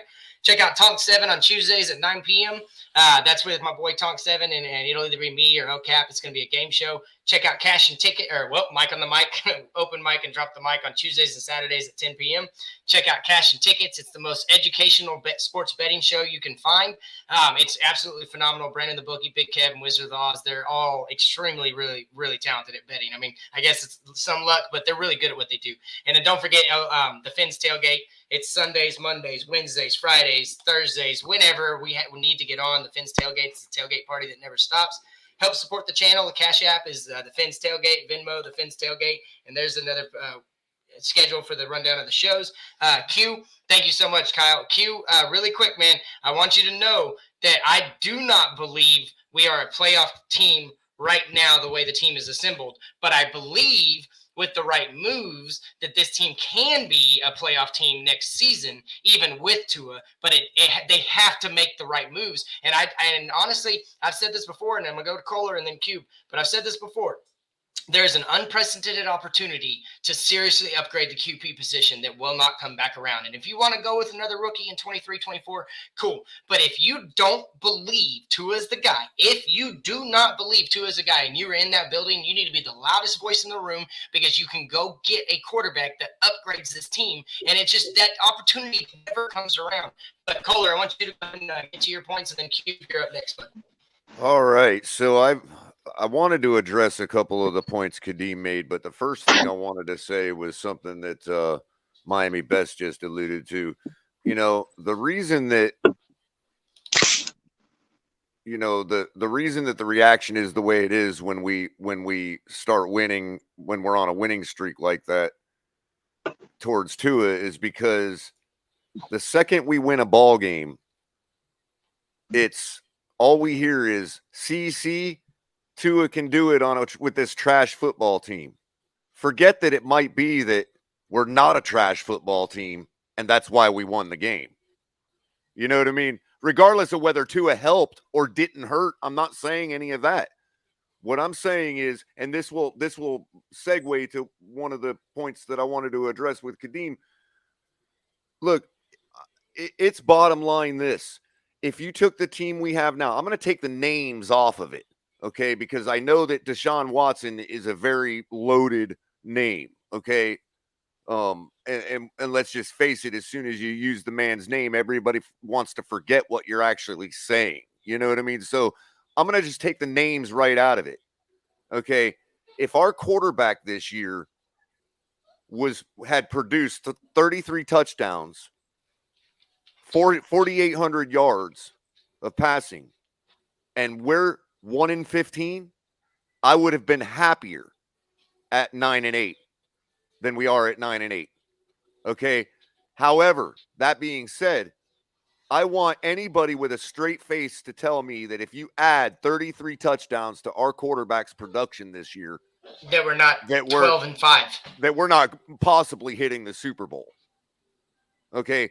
Now that's a more fun topic to debate at a later date and more deeper dive. But it goes back to this analogy that I'd like to use that I think will finally squash this accuracy narrative once and for all. Okay. Placement. Okay. We talk about internet speeds in terms of bit rate.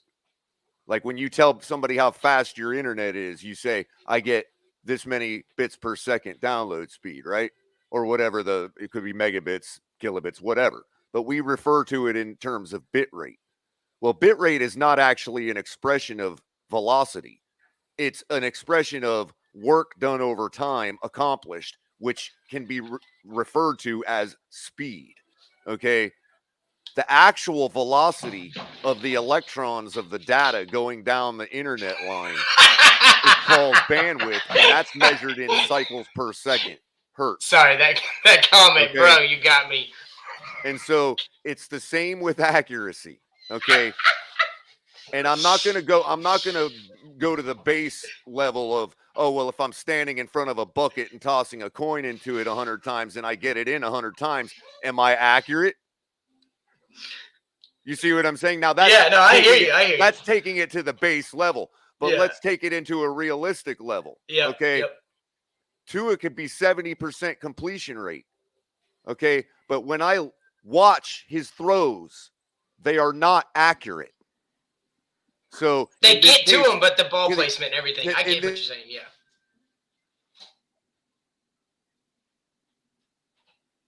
Which makes him an accurate quarterback is like referring to speed in terms of bit rate. Okay.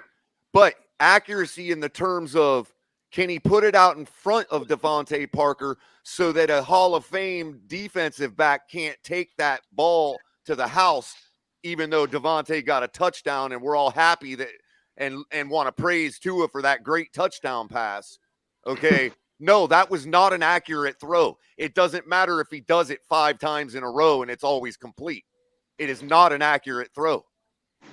And I agree with that. That's the point I'm trying to make about accuracy. Tua is not accuracy. And I hate to break it to that level, but that is fundamentally what the eye test means. Yeah. So again, back to the 33 touchdowns. You know, if we're adding that to our production, what is a 9-8 football team with that guy on our defense and Jalen Phillips and X Howard? Okay, what does that all equate to? And lastly, about the fear, which is just pure paranoia about a player going to the New Orleans Saints or any other team and succeeding. I mean, really? We're worried about that after Wes Welker and, you know, name the whole list. Hey, 7-Eleven. Number two. Yeah. There's agreed. players drafted every single season or traded for every single season that become Hall of Fame players. And we don't sit here and go, oh my God, I can't believe we didn't get him. Travis Kelce. Are we all jealous of the Chiefs? Yeah. You see what I'm saying? Yeah. Well, maybe we are, maybe we aren't. But if it was a case where we had Travis Kelce for a year and gave him up to the Chiefs and he goes, and are we any less or more jealous? Come on. Hey, Q, No. real quick, you got a second to let CT respond, or if you got something to say, it's Oh your turn. no! I never break up the flow, bro. Go Cool. ahead, All right, CT, go ahead, bro. No, I just want to say I get what you're saying, but we also have to consider that again. Mike Gesicki is not a tight end. Stop. It's wasn't we trying to bring play up Mike him as a Gesicki. receiver, and I'm sorry, but Durham Smythe and the fact that we drafted Hunter Long and all the things that we have going, man, I'm sorry, but let's stop talking nonsense about Mike Gesicki. I'm sorry, but I'd rather let him go, and I'd rather get a dominant wide receiver that can pull Parker out of the building. But we're running Gesicki as a wide receiver. Well, not to interrupt CT, let's but I not go actually that. think if we do end up rolling 100% with Tua, I actually think we need to keep Gesicki because the one skill set extra that Gesicki brings to the table is catch radius, and that goes back to the actual accuracy I was talking about. Tua needs Gesicki. An elite quarterback doesn't. An elite quarterback would be perfectly fine with Smythe and Shaheen. And I agree, but can I respond, Mike, real quick? Sure. Yeah. No, I was just saying. So Mike and I talked about this privately, and my thing is I agree with what you're saying to an extent. I love the fact that Mike Gesicki has to his back, and he is a good wide receiver, big catch radius. But we've also talked about absolutely. There's no question in what you're saying that he has been erratic, if not inconsistent, in ball placement this year and last year. But I think, again, some of that blame lays at the feet of the offensive line. Some of that blame lies at the feet of Tua because he's not. Yeah, you can. Last year, he said he wasn't. I didn't know 100% of the playbook. But this year, they praised him. They praised him this year that he did know it and he can make the audibles and whatever. But somebody up here also said the 7-11 wide receivers, Isaiah Ford and all that. I've said that same thing too, is we also don't have a dependent wide receiver group. So that's part of it.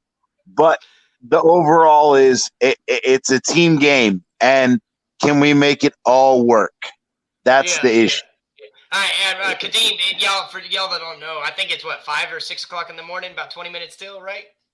It's 20 to 5. I finished work at 2 a.m. I start again at 3 p.m. I should be. Well, before you go to Kadeem, I just did want you to know something about my character, and I do actually have the ability to while I critique the whole time I've been here, or criticized, I also do have the ability to recognize, and I'll say that about the part about Gesicki and his catch radius and Tua needing that, to his credit, in the Pats game, I was highly impressed with him finally hitting Smythe on that 25, 30-yard strike at the mid-level behind the linebacker and in front of the safety. I thought that was actually wow, that's what I want to see. I want to see that every single play. And I'm sorry that it may not be like that. And that may be pipe dreaming, but don't tell Tom Brady that's pipe dreaming. I want to say this. I want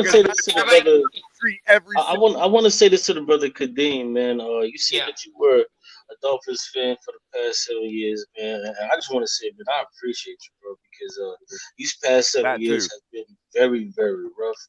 And for you to develop yourself into this fan base, man, I appreciate that. But you guys go 100%. Yeah. And Kadeem, we're gonna get your last word before you can.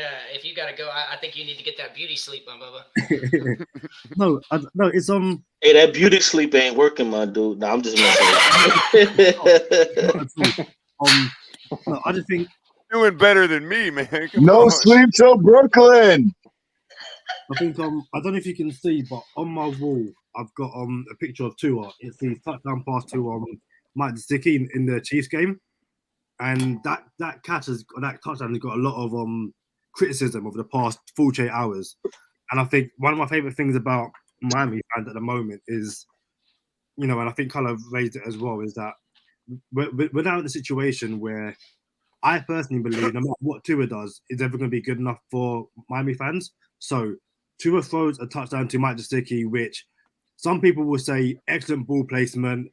Others will say pure luck, not sustainable. Tua throws, Tua is the most accurate quarterback in the NFL at, like 69%, whatever it is. And fans come out and say, well, it's only 5-10 yards, or, how many of those throws, all that kind of stuff. And I just think, I sat back and I just went, this kid's just never going to win. And I think part of me wanting Tua to do well is a selfish thing, because it's like, I think everyone agrees he's a nice kid and you want him to do well. But I think for the most part, it's just like what he's been through Miami is so toxic. I'm sure I've said it. I know others have said it as well. Just imagine Tua balls out the next 2 years and it's time to re-sign.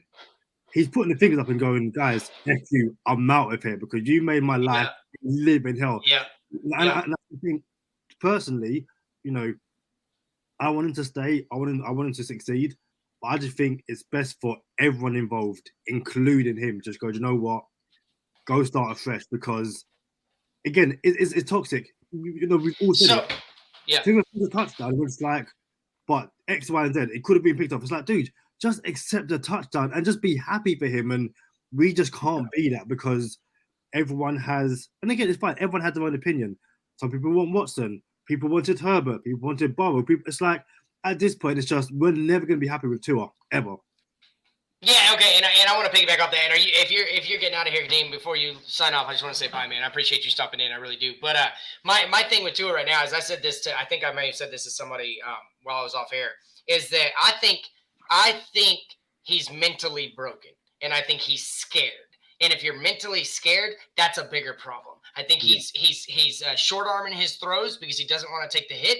I don't think he trusts his hip. CT and I have talked about that. He just doesn't trust that he's going to survive another big hit. And that's why I think you're seeing him short arm it. You're seeing him not follow through. He's not flicking his wrist. He's throwing the ball into the ground. He's sailing it over Parker's head on a slant that he's completed 10 out of 12 times. My dad and I, I was praying and hoping that it came out that his finger was screwed up in that game, to blame it on, to not blame it, to have a reason why he was so inaccurate. But it never came out. And if it was his finger, then why the hell didn't they say that and stop the narrative about Tua? Because they hear all the same shit that we're saying and hearing ourselves. And so they have to be able to know that Tua is, like, right now, the fan base is so divided over one player that a lot of people are putting the fact that we root for Tua and Orange aside and saying, I hate you because you like Tua and Tua is shit, or I hate you because you don't think Tua is good, and whatever, or you think Tua is the greatest and the savior. It sucks. And then Q, real quick, man, I appreciate you stopping in, bro. And to get back to your other comment, I've said it on record before. The reason we sucked this year offensively was because we had two college coordinators try to figure it out on the NFL level, and they had no freaking clue what they were doing. They had no consistency in their play call, and the only consistency was, let's get Waddle the ball as many times as we can so that he can do his thing, because that's the only talent we really had on the offensive side of the ball this year. And we had no running game until Duke Johnson finally showed up, came back to Miami and showed out, and maybe he earned himself a contract. I don't know. But I think mentally, that Kadeem is talking about being toxic. Oh, shit, Big John's here. We all in trouble now. But Kadeem is talking about toxicity of where he is and how he's been treated by the fan base, by the organization and everything. I think he's mentally broken, as far as he's going to have to have somebody come in here and grab him by the shoulder, give him a big ass hug and say, dude, let's go do this. Let's get this done. And if that's Dabble, awesome. If it's Mike McDaniel, awesome. I don't care who the fuck it is, but if Tua is going to be my quarterback, then somebody needs to come in here and get that boy's mind right again so he can show and shove a foot up my mouth. I don't care. Prove. I told you. I will eat a shit sandwich. I will go find dog shit in my backyard and eat a shit sandwich if Tua can show that he's a top 10 QB next year. Hey, Mike, So Mike, before Yes, sir, Mike. Yes, sir. Before Big John gets started, can I just address Green Rat real quick? And if I can go after you, man, that'll be dope. Sure. First of all, okay, I get it. You got to realize though, when your mind is flowing fast and you're speaking on a panel like that, I basically, yes, I did supplant the words 3 and out for not scoring 3 times in a row. I get that. Okay. And so I did have a little bit of a Mandela effect, but it's not blending the games together. Okay. The bottom line is we had 3 drives and not 1 score. Yeah. All right, Cube, you're up, bro. Yeah, no doubt, man. I appreciate it. But I've listened to a lot of you guys, man, and I've actually written down a lot of things that you guys have said. So if I don't mention your name or who said what, then I apologize. But I just want to respond to some of the things that were said. So the first question I want to ask to the panel, and I want you guys to hold this, into your mind: have you seen enough, and when is enough enough? So now, the Cardinals are no longer the exception to the Later, rule. Kadeem. Appreciate you. Yeah, peace out, Hey, Kadeem. peace Appreciate out, you. brother Kadeem, man. Much respect to you, man. We love you, brother. Love you guys too. Laters. No doubt, no doubt. Hold it down. So yeah, the Cardinals are no longer the exception to the rule of what they did with Josh Rosen. I think that's the new norm. And me personally, you don't get to be bad or average at your job for 7 years. In the case of Tannehill, and still keep it.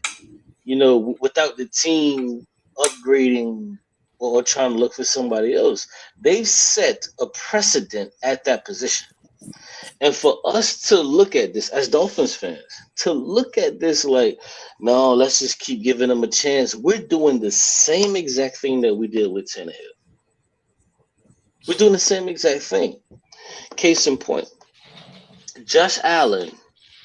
I forget who the receiver that he threw to. Was it? I forget who the brother was, but he Gage. threw, and no, it wasn't Diggs. It was Johnson or I said Gage. Yeah, Russell Gage. No, that wasn't his name. It was somebody else. Yeah. This brother threw from the 20-yard line to the other 25-yard line in stride. And I have this video on my channel if people want to see it. He threw from the 20-yard line to the 25-yard line in stride. And the fact that people who love and respect Tua and all of that, that they can't see that and can't look at that and say, damn, Tua would never be able to do that, is problematic to me. Tua will never be able to do that. Whether you want to start at his injury, it doesn't matter. He will never be able to do that. Never. This is something that our quarterback, and Tua Tagovailoa, he would never have that in his arsenal to be able to do that. So once you get to the point, and I'm gonna be honest with y'all, and I know y'all gonna give me the truth. If we were to take Dan Marino and switch him out with Mahomes, you got ultimate confidence in Dan Marino to be able to do that. If you were to take Dan Marino out and Josh Allen, and then put Dan Marino in, you got ultimate confidence in Dan Marino to do that. Yeah, Cube, I just want to share this breaking news really quick from ESPN. Antonio Brown, his agent, tells HBO's Real Sports with Brian Gumbel they intend to pursue legal action against the Bucs. We'll get back to that later, but go ahead, Cube. No doubt. Yeah. You have no doubt that Dan Marino would be able to make the throws that Josh Allen made. You have no doubt in your mind that he would be able to do that. But when it comes to Tua Tagovailoa, you don't have that sense of security. I'm gonna be honest with y'all, and let's be honest. Let's go around the horn with this one. When there were 13 seconds left in the game, and I seen and we all seen Mahomes warm up, bro. I'm gonna be honest. I was in my bed and I was like, why the fuck is he warming up? This shit's over. This game is over. What is he throwing the ball for? Yeah, but the question is just like the Dolphins, when we played against the Jaguars, we had a fucking 2-point lead, and we gave up a field goal with literally 18 seconds left. Yeah, why was the field flipped? Why was the field So flipped? is that what you call it? Is that defense? Hey, brother, I'm talking about offense. Yeah, brother, I'm only talking about offense. And I'm No, talking about I agree, but I'm just saying. brother, I understand you want to deflect to defense. I totally get it. I know you want to deflect to defense, and that's fine. But if we could just do an offense momentarily so we could flesh this out. Because the point that I was making, which I know you want to deflect from, but I won't let you. Because you're gonna get the deflect. streak. I'm just waiting. I'm waiting for you to finish. Go ahead. Oh, okay, well, I Missed waited field about goals. like Well, 30 minutes to let's everybody. finish. I waited about I 30 know. minutes I to everybody. wasn't here. I'm sorry. Go ahead. Take your time. I Big wasn't John, here. yeah. CT, we get Cuban and Big John, and we're gonna go around the circle. Big CT, you'll John. be after Big John. Yeah, I waited about 30 minutes for everybody to speak, and I No, I wrote down wasn't the here. I'm points. sorry. Go ahead. Take your time. No, it's cool, brother. No, it's cool. It's no problem. So when we're talking about the offense, and we're talking about Tua Tagovailoa, you cannot extract Josh Allen and insert Tua and have any chance. You cannot extract Patrick Mahomes, insert Tua Tagovailoa, and expect the same outcome or even anything close to it. And this is the problem. Now, in closing, the brother, what was it? Cypher Trophy, he said, something about erratic and inconsistencies. That was crazy to me because he somehow wants to blame things on the O line, but I find that He let me real quick clear that up, Cube. He ain't a Tua lover, and he's not going to blame anything or anybody else for Tua's lack of development or lack of production. He knows, he's admitted many a times that he understands that Tua is 100% that he's holding himself back at this point. And yes, the offensive line, but everybody deals with that. But Cube, I don't mean to cut you off. You keep going real quick, and then I'm gonna get to Big John after you're done. Yeah, you good now, but I wasn't attacking him, brother. I was only responding to what he said. Because like I said, I waited for 30 minutes, so I just wrote down what people said. Yeah, you keep going, bro. I'm good with that. Yeah.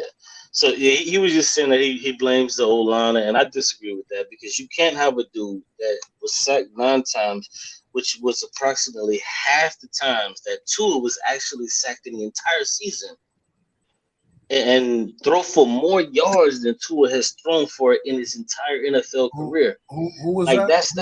Who was sacked 9 times? As soon as Big John goes, I'll respond to that. Yeah. Big John, it's your floor.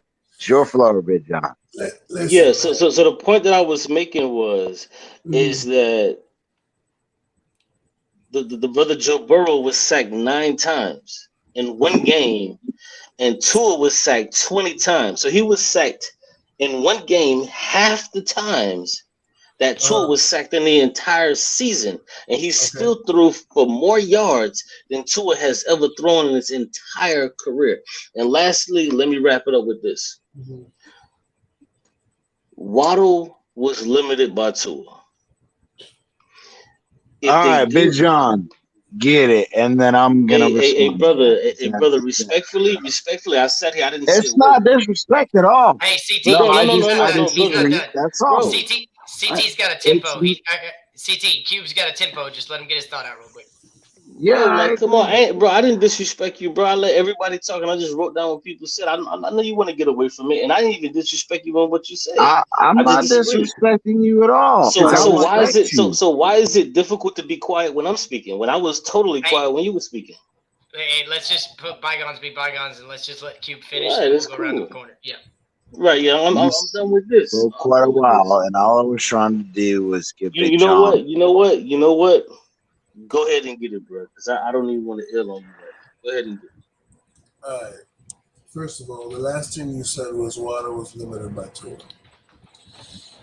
Not for nothing, but that's complete and utter nonsense. Let's start with that. Now, I understand your point of view, and I understand where you're coming from, but at the end of the day, there are 32 NFL teams, and 30 of them are looking for a Patrick Mahomes and a Josh Allen because they don't have it. Let's start with that.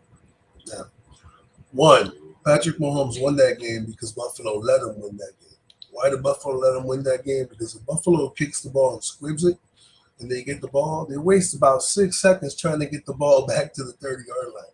They wouldn't have enough time to kick a field goal. So the same way the Miami Dolphins and Brian Flores had a brain fart and let Mr. Smelly Fingers beat him with a field goal, he overthought the process and let Patrick Mahomes kick his ass. Because if you kick the ball and it squibs, there's no way in hell they get 13 seconds to do anything. Okay? That's number 1. Josh Allen is amazing. Joe Burrow has played out of his mind. But at the end of the day, if you don't think an offensive line has to do with football, the people don't watch football. Y'all got to stop watching fantasy football and watch real football. Now, Tua's got 2.4 seconds to throw the football, right? You don't want to blame the offensive line. You want to blame Tua. The only reason why Tua's got 2.4 seconds is because the offensive line's got 5 linemen and 6 leaks.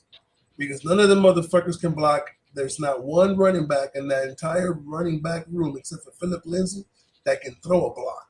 Okay, my daughter could have sacked Tua this year. She's 2 years old.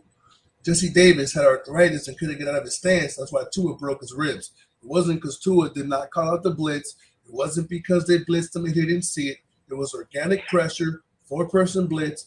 Jesse Davis did not come out of his stance and they killed Tua. That's another thing. Now, the reason why Tua throws the ball in 2.4 seconds is to mask the fact that the offensive line is 32nd in the NFL. So you have no receivers outside of Jalen Waddle. When you have a rookie catching 110 passes or 11 passes and you got to put him, you have to literally use him as a chain mover. He wasn't limited. They changed his role because Will Fuller wasn't playing. Devontae Parker spent half the year getting his hamstring massaged, and there's no other receiver on the Dolphin offense that can dictate coverage. So we want to talk about Patrick Mahomes. Do you see the Miami Dolphins with a Tyreek Hill? No, we have Jalen Waddle. He's good, close enough. Do you see any other receiver on there? Do you see a Travis Kelce? No. Deshaun Watson, when he was playing with the Texans, people say, oh, Deshaun Watson, this, that, the other. Fine, the guy's great. Deshaun Watson played with DeAndre Hopkins. Deshaun Watson played with Randall Cobb. Deshaun Watson played with Will Fuller. Deshaun Watkins has played with 5 or 6 receivers that Tua wishes he had on his team. Okay? Tua's playing with garbage, and he has 13 wins. You don't have to throw the ball 60 yards to win an NFL football game. Okay? Drew Brees can't. Peyton Manning can throw 52 yards, and he's one of the greatest gunslingers in the NFL. Drew Brees can't throw 54 yards and wins in the NFL, won in the NFL. Steve Young, when he was with Tampa Bay, looked like straight ass. My ass on a heavy day looked better than Steve Young. Okay?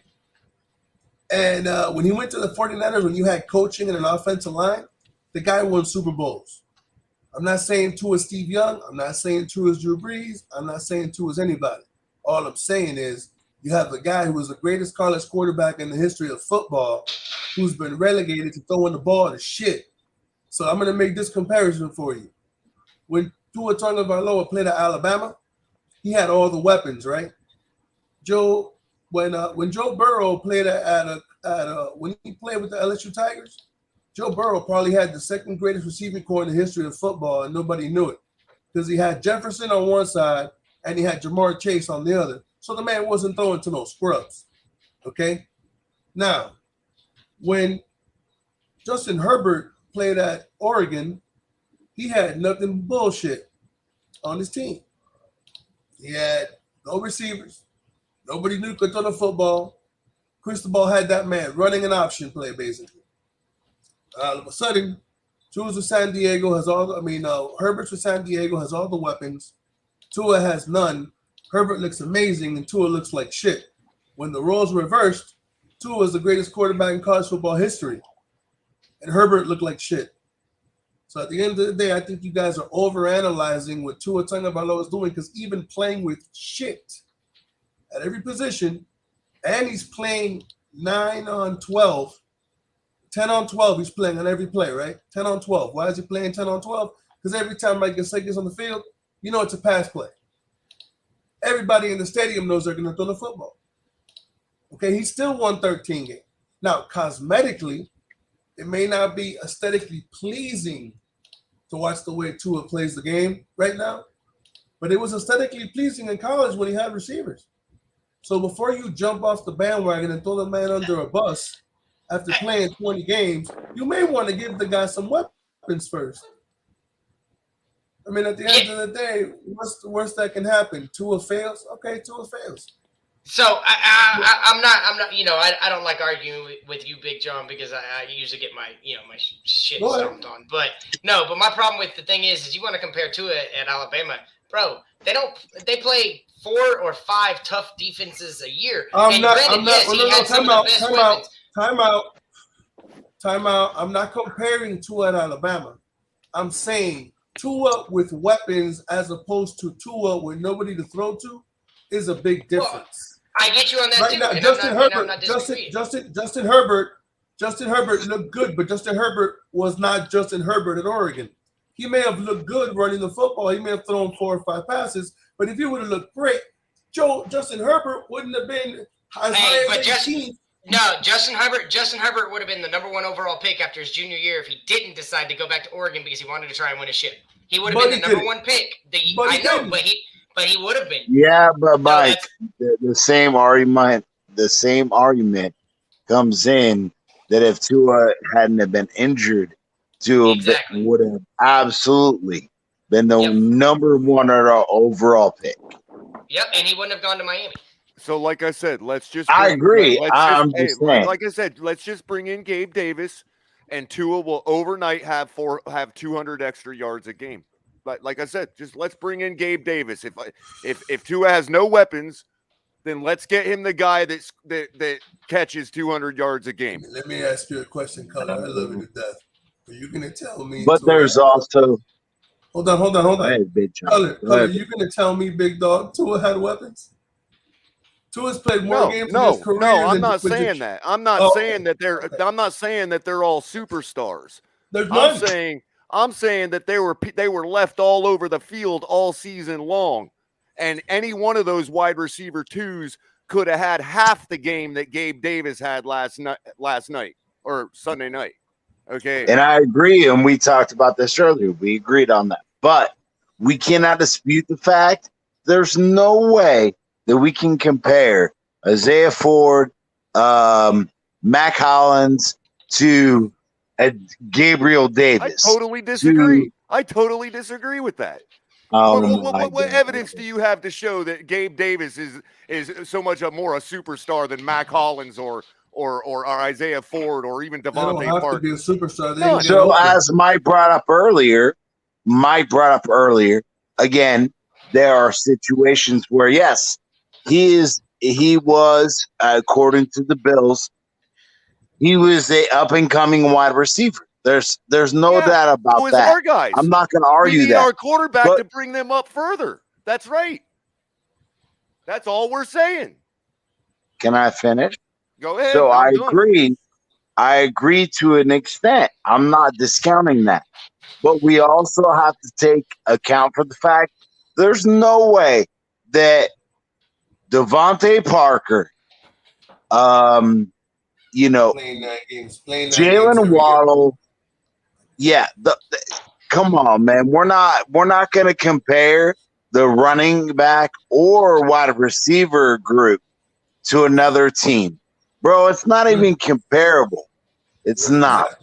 The offensive line that Josh Allen has blocks for 4 seconds. Tua can't take a 7-step and drop. They'll kill him if he takes 7 steps. There's no time to throw the football. How can you throw the ball on the field? You've been quiet. Like I said, I don't judge Tua on what he does when the offensive line collapses. I judge him on what he does when it doesn't. And there's he left all over the field. Let me ask you one thing. Before I let him talk, I'm gonna say one thing. If you think that it's easy to play quarterback, which we all know it's not, on top of that, you're playing quarterback behind a line that is completely inconsistent. Tua might not even be expecting to get 3 seconds when he gets it because he never gets it. You don't have any consistency in the offensive so then line. He knows he never gets it, then how come he never takes action right after the snap of the ball to what do you mean? The ball's gone in 2 seconds. The ball can't move any faster. I don't want to mute everybody. But I really want to hear what Miami Best has to say because he's trying to simmer it down. Tua can't throw the ball any faster. 2 points. I got you. Gone. I got you. Miami's Best. Go ahead, bud. Kohler, hang on. Miami's Best. Go ahead, bud. I don't know what to say. At the end of the day, all I know is, as a Dolphin fan, Ross doesn't have patience for any of this shit. Yeah. So my feeling is, whether you love to or not, it's his O-line, it's Brian Flores, and I'll have to give you that. Brian Flores really messed up Tua. Again, I'll go back to communication, like you were on what you were saying, Mike. Was he ready for that Indianapolis game or not? Then that's what we keep hearing, right? Tennessee. Yeah. Or Tennessee, whatever. And with respect to Big John and Miami's Best, I don't disagree with that. But the damage is done, and it's irreversible. No, it's done. It's done, and that's my point. Is if Ross sees this and he wants to fucking win now, what is? And my problem is when we were this close to getting Watson, this close, right? And you're telling me the day before free agency, Ross, I don't even know if this is true. Ross is talking to Watson and says, "We'll come and get you, but clean up your legal action." Don't you want to fucking win now? So why are you asking? Let me clarify you one thing on that argument. First of all, Ross, I'm tired of Mike Florio spitting out bullshit and everybody listening to what Mike Florio says. All right, I have sources upon sources upon sources. All right, I don't come on here to I don't come. Trust me, I have them. First of all, the person who said the word sabotage and Tua Tagovailoa in the first sentence was not a person. It was Stephen Ross himself. Okay, 1. 2, Mike Florio said, and I know what you're talking about. The report was Deshaun Watson was close to settling 18 suits out of the 24, okay? And then he would have been traded to the Dolphins. Let me clarify something for you. He never spoke.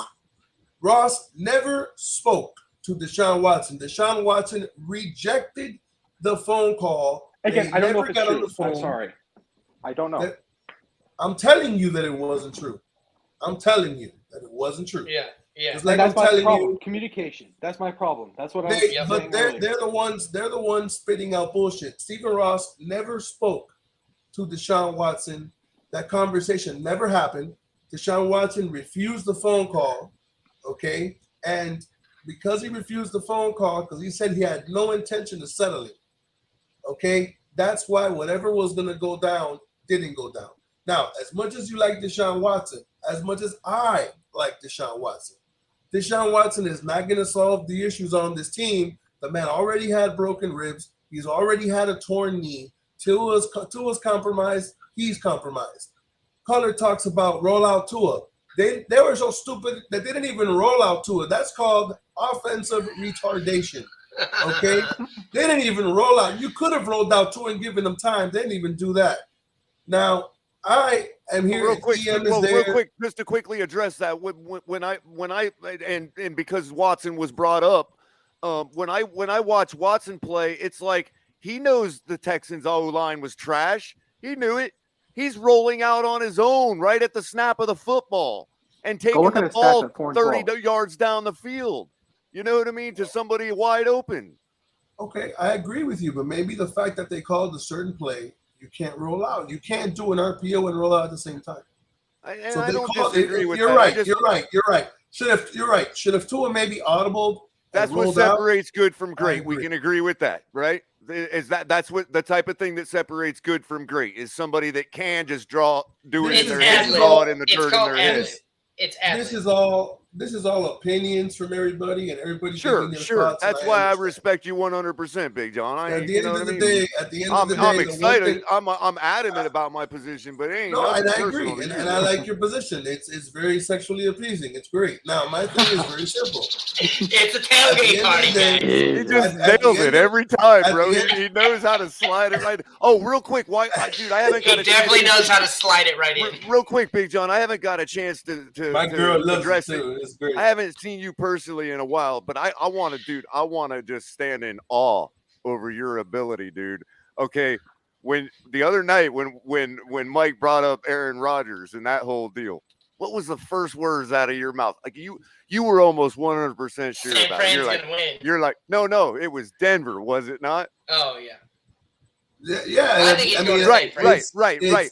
The very next, couple days later, BetUS updates the odds, and guess who's the favorite for where Aaron Rodgers is going at plus 300? Denver. Yep. You're amazing, bro. You are absolutely amazing. When I tell you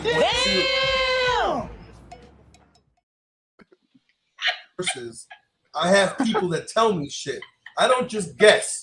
It isn't, Big John on a whim. Hey, how many injuries? Big John does the voodoo shit. The results are in. No, Big John does the voodoo shit, bro. Go back and watch the freaking film. Big John got the voodoo shit. Nobody saw that episode, man. When I injured Jacoby Brissett, nobody saw that. It was fantastic. But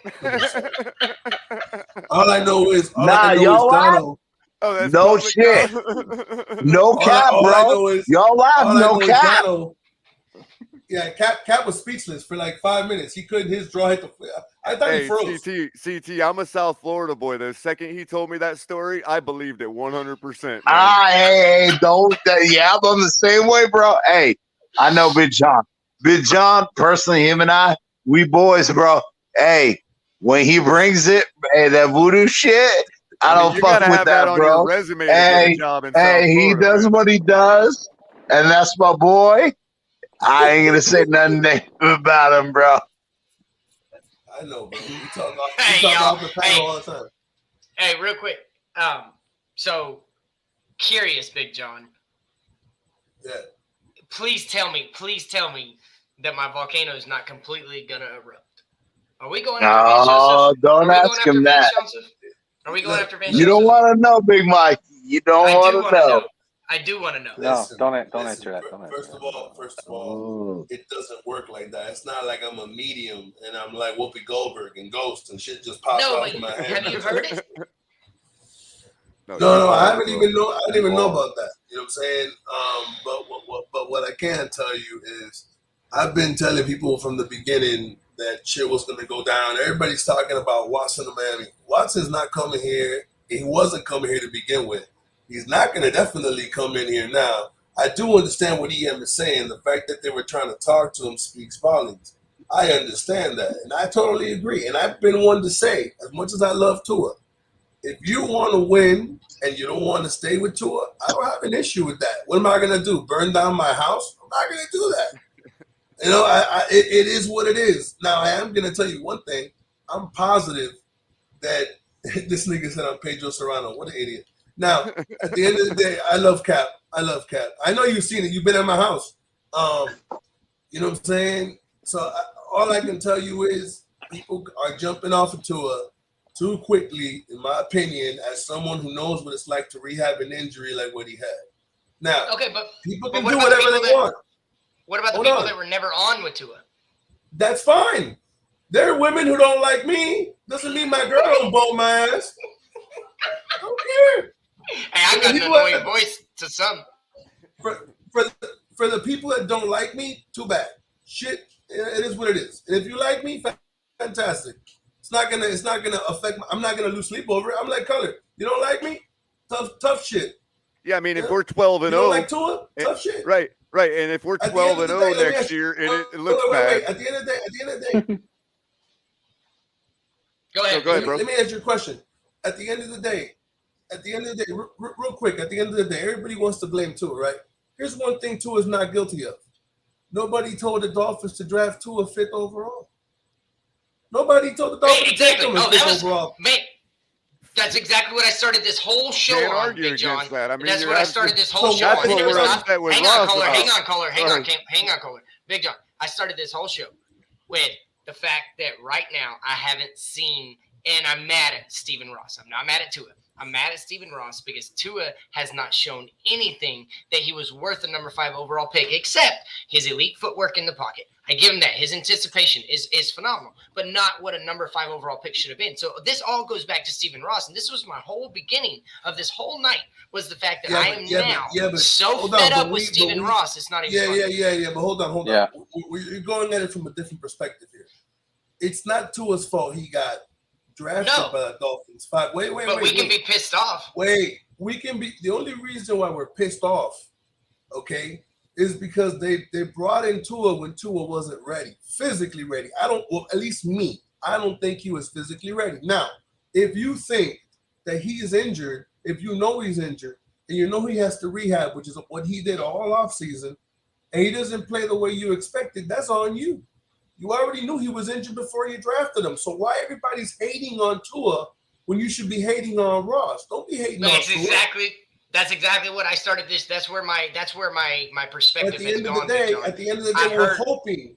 At the end of the day, we're hoping Tua gets there. Do I think he'll get there? Yeah. Might it be in another jersey? Well, I don't see why not. If it's not here, look, if you stick Tua in Pittsburgh, my God, forget it. An offensive line that actually will block when you're going to throw the ball. They can't run block, but they can pass block. Oh, my goodness. You have Najee Harris. You give him weapons, what he doesn't have here. There's not one receiver here that can separate. If I could just answer what Big John's saying right now, like I can actually see a pathway for Big John being right. I'm not totally, you know what I mean? Like I always see a pathway for the other side to be right. And if I could steel man what you're saying, that's the purpose of putting Tua as golf instructor in my name right now, is because I'm not one of those people that piles on and says, oh, he's golfing and all that. Whatever Flores's problem with his work ethic, all that, you know, this is like people making a bad argument on the other side for Tua, talking about his Peyton Manning's ability to throw, you know, deep and all this. Yeah, and like, I want to comment real quick. Let me finish real quick. So, you know, my whole thing is if Tua is to overcome this injury, and it does matter, like in other words, if you're right that, you know, the lingering effects of this injury are what is stymieing him, then it would definitely be in hip rotation, obviously a major hip injury. And I actually think that the golfing is kind of like probably it could be argued that is extra work. So let's let the expert. Hey, stick around backstage and I'll give you some insight. Well, stick around backstage and I'll give you some insight. Well, one more thing is that that's all fine, except if you take the last 25 years coupled with what we were promised by Ross, you know, which is to basically take action on an elite quarterback if we can on a whim. You know what I mean? Bet the go, you know, at some point, because we're stacking up the ducats, we're stacking up, you know, the leverage, and we got to keep to his trade value high. So we are forced into a situation where we do have to build around him. If he earned his build through politicking, then that's what he did. But that's what, you know, that's at the point we're at. So if I were to say, okay, as to his golf instructor, I mean, keep hammering that hip rotation, you know what I mean? And that's really the only pathway I could find myself to get to where you're at. You know what I mean, Big John? Look. Yeah, I agree. And all I want to say is backstage, we'll talk a little more in depth at your point. But I mean, a lot of people, hip rotation, it's his core. You know, it's core yeah, strength. but where it's going. But I want to talk about specifics backstage. But I don't want to bore the regular crowd. I don't want to bore the regular crowd. Yeah, I know. But I want to say that it's incompetent to say that throughout everything that we have done as an offense, because of Brian Flores being, you know, the defensive mind that he was, what did we do to the offense? And that's where, and we've talked about it, Mike and I want an experienced offensive guy. I don't want to keep doing this same old BS. We're going to go get the, you know, the most hyped up guy. We're going to go get, what we think is the best for every, and then it turns out like crap. Yeah, I'm not laughing at you. I'm laughing at Cap. He's got me going. Yeah, and at the end of the day, to address God's soldier, at the end of the day, I mean, I'm not, man, look, see, I'm picking up off Big John now, and Joe Lee from TD's channel. She says it a lot too. But anyway, at this point, we're at a spot where whoever you can credit for it, Flores, Tua, whoever, anybody on which side of the fence wants to credit for it, or Greer even, we're a 9-8 football team with the largest cap space going into next year, with expected inflation coming overall for all teams. You know what I mean? So, I mean, we're in a spot now where, I mean, we can build around Tua, like we can put the pieces that are necessary for any quarterback there, and then we still have the ability to just drop an elite drop something on an elite quarterback that, you know, we all know the 2 or 3 or 4 that are, you know, being talked about, whatever, you know, if those come available, we still have the ability to drop them in. My only concern with this whole plan, again, falls back on, what do we do about Jacoby Brissett? Like, we can't bring a backup in that is Yes, better it than is. Jacoby, because we run the risk, whether it be because of the injury, whatever the reasons being that Tua is not able to beat somebody out in camp. I'm not trying to hate on the guy. I'm saying we run the risk of bringing somebody in that to everybody's eye test beats Tua out in camp, yet they're forced to make a decision to go with Tua, which is, I think, the decision Flores was caught in, and the loop he found himself in, which is why he took wrong actions and reacted the wrong way, as we all probably agree he did. You know what I mean? My point is, what do we do about? I mean, that this plan is fine. It's just that's where I talked about earlier, the building the team, because even if given, you know what I mean? Like, yes, it is a given, but I'm bringing at the point that you said at the backup quarterback. It doesn't bring in success for the team that, God forbid, even if Tua's injury prone or whatever you want to say, even if he doesn't succeed as a quarterback, as a backup quarterback, we had the opportunity to bring in Fitz and let him learn, let him sit, but we didn't do that. So not only did we let Tua and push Tua into starting when he wasn't ready, but now we're also in the circumstance, where does the backup quarterback position go to not only give him push to become better than he is now, but we have to also consider scheme-wise, what is the best backup quarterback for us?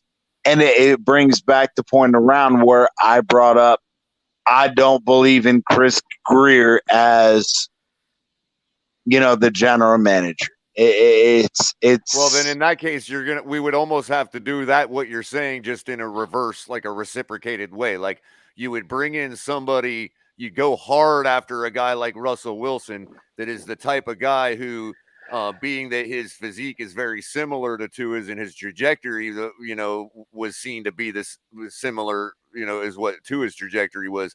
You bring a guy like that in, you tell the public, because Russell Wilson is probably the type of guy that's able to do the appease the organization. Hey, this is a real true competition. Russell Wilson obviously beats him out in training camp, but now you have a guy, because really I believe that a guy like Russell Wilson, despite him not being my favorite quote unquote elite type quarterback over who's available, he does, I think, is really the only one that possesses the ability to have Tua behind him, sponging off him, picking up stuff off him. Because let's be honest, at Tua's height and his build and this and that, that he's going to have to overcome those things and become elite. He would have to do the same, very similar things that Russell Wilson had to do. Okay, so here and I agree. It takes 5 seconds, real quick. But it all comes down to who's the head coach. That's the issue. Period. All right, so here we go. This is all fine and dandy. We got stuck on Tua, defending Tua, talking against Tua, sharing whatever. But here's my deal. Right now, Miami has a major offseason ahead of them to literally galvanize the team, galvanize the fan base, and it starts with the head coach. But if you're going to force a head coach to take over Tua, whatever you think about Tua, if that coach is coming in here and you've had other people come in the building and they've been interested in interviewing it, but they're going to ask you, are you going to be able to let me replace Tua if I can? And they're not going to let them do that because Ross picked Tua, whatever it may be. This all goes back to Ross. This all goes back to Miami Dolphins. And right now, we are the laughing stock of the NFL for yet again firing another coach that didn't get the whatever you want to think about Flores. I've heard some stuff. Maybe he did need to go. But at the same time, I go back to this. Don Shula liked him. I liked him. A lot of the people that I grew up with aren't mad about getting yelled at. They're not mad about getting treated like you're a superstar and I'm going to be hard on you because I want you to be the best. You think Bill Belichick was ever not hard on Tom Brady? The reason Tom Brady and Bill Belichick were so good together is because Tom Brady could take all the crap that was coming at him and then he could just go out there and perform. But my whole point about this this whole night, and I want to get everybody back on the rails really quick, and we're going to start kind of winding it down here in a minute. We have a team that we are literally begging to right the ship. They have $74 million, could be up to $100 million. They have a young quarterback that we can continue to build around, or we can go the other way. They have a head coach that they have to bring in. They have to rebuild the offensive staff. They have to rebuild the defensive staff.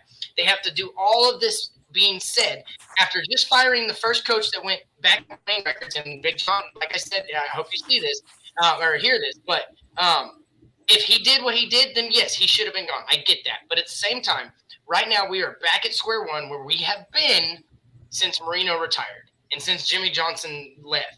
We don't have a head coach. We have no clue what we're going to get in the next head coach. We have no clue what we're going to get in the offensive staff. We have no clue what we're going to get out of Tua next year. We have no clue if they're going to spend money the right way this offseason with all this money to spend.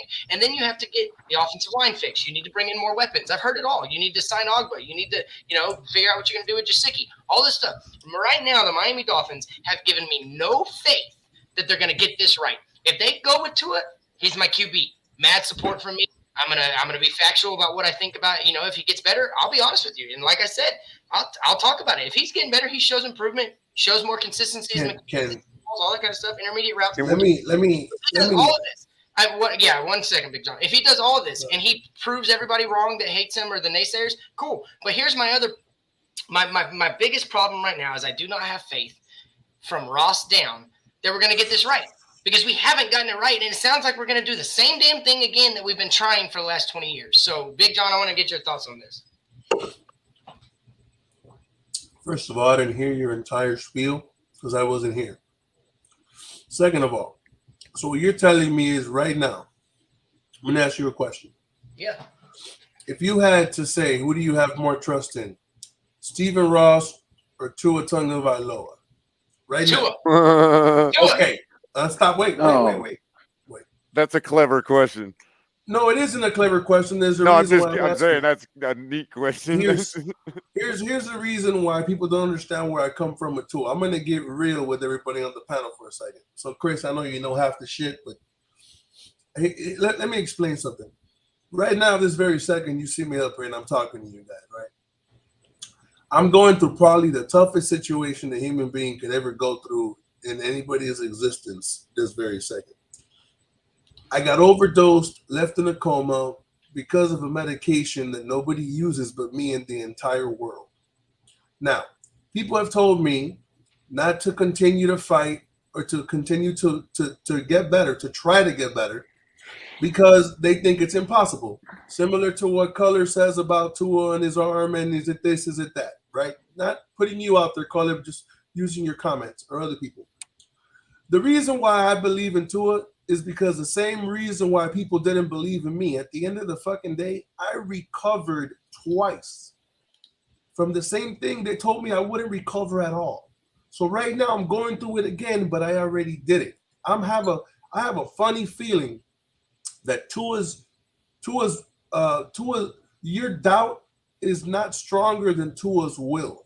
Tua has proven to me through college, even to now, even surrounded by shit. Every time you doubt this kid in his career, he shows up. He's done it before, and he's done it every time they've put his back against the wall. So why wouldn't I believe in Tua now when I know what it's like to go through an injury like what Tua went through? Now, here's the question. But you believe in him as a man. I believe in him as a man, as a football player, and as a quarterback. Because when he wasn't injured, when he was healthy, we're assuming he's not fully healthy now. When he's he not was ever healthy, going to be fully healthy. No, you think no. You think he's never going to be fully healthy. Nobody knows that. I don't even know that. Nobody knows where Tua goes from here but Tua. One thing I do know about Tua is the motherfucker busted his ass to get down to 10% body fat and have him accuse him of using steroids because he transformed his body. So if you're willing to put in that kind of work and you know where your faults are, I got no reason and no doubt that he will put forth the effort. Will he get the results? We'll see. But I think out of everybody we've had here for the last 20 years, If I feel more comfortable with Tua at quarterback than I do with anybody we've had in the past 20 years. The kid has won 13 games with garbage at every position because everybody talks about Dan Marino, right? Dan Marino had Mark Duper and Mark Clayton. I don't see Mark Clayton and Mark Duper on this team. Yeah, but Dan Marino went 1-15 in his first season, and nobody had this question. I'm talking about talent. I'm not talking about record because I can use record and use stats and say Tua's had as good a career in the first 20 games as Josh Allen. So let's not use stats. I'm talking about what's on the field. You have Richmond Webb. You have Keith Sims. Tua doesn't have any. Tua wishes he had a Keith Sims and a fucking Richmond Webb. Tua doesn't have any receivers to throw to. I'm sorry. People don't get it. Marino didn't get Webb and Sims until like 1990. But he had weapons. He had people to throw to. Tua can't throw to nobody. Who's Tua going to throw to? Mac Hollins? Mac Hollins scares you? Mac Hollins scares you. I think 3 straight games of 80% completion and not touching 300 yards or doing a touchdown over 10 yards all season. I think that's the indictment that people are having on Tua. But at the end of the day, he does it with no offensive line and no running game. We're talking about them running a system that doesn't even fit because you have no players to run the system with. Tua basically had what Patrick Mahomes has now in the NFL and college. And he had a running back named Najee Harris who you could fake the ball to and throw to an open receiver. Let me ask you a question and be sincere here.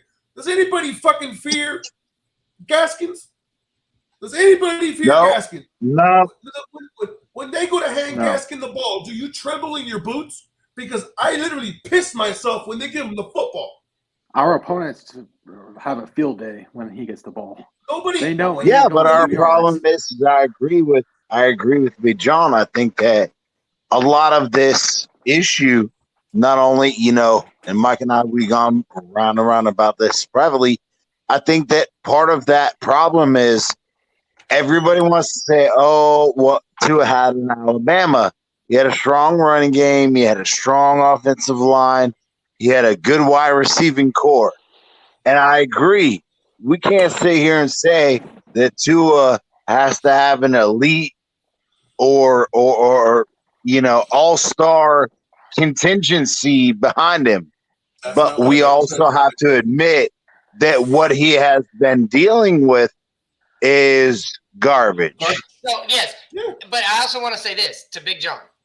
Outside of a dominant offensive line, name 3 weapons that Tom Brady had at any given time in his career, and he's won 7 Super Bowls. And he had a Randy Moss season. He had a Wes Welker, which is a Jalen Waddle. He had a dominant tight end in Gronkowski, which, by all accounts, whether we want to believe he blocks or not, Gesicki is regarded as a top 5 pass-catching tight end in the NFL. So what I'm getting at is we have a couple good weapons. So if they get question, hang on, this is my question though. If they shore up the offensive line, do you think that's enough, or do you think they have to go get a stud running back? Because Brady never had a stud running back, and he never had more than 1 stud receiver. Wait. You're gonna tell me Corey Dillon was a scrub?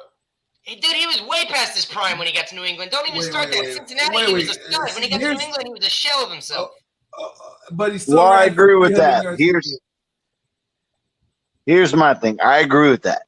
But we also have to consider the fact that because of Bill Belichick. He said the main point. No.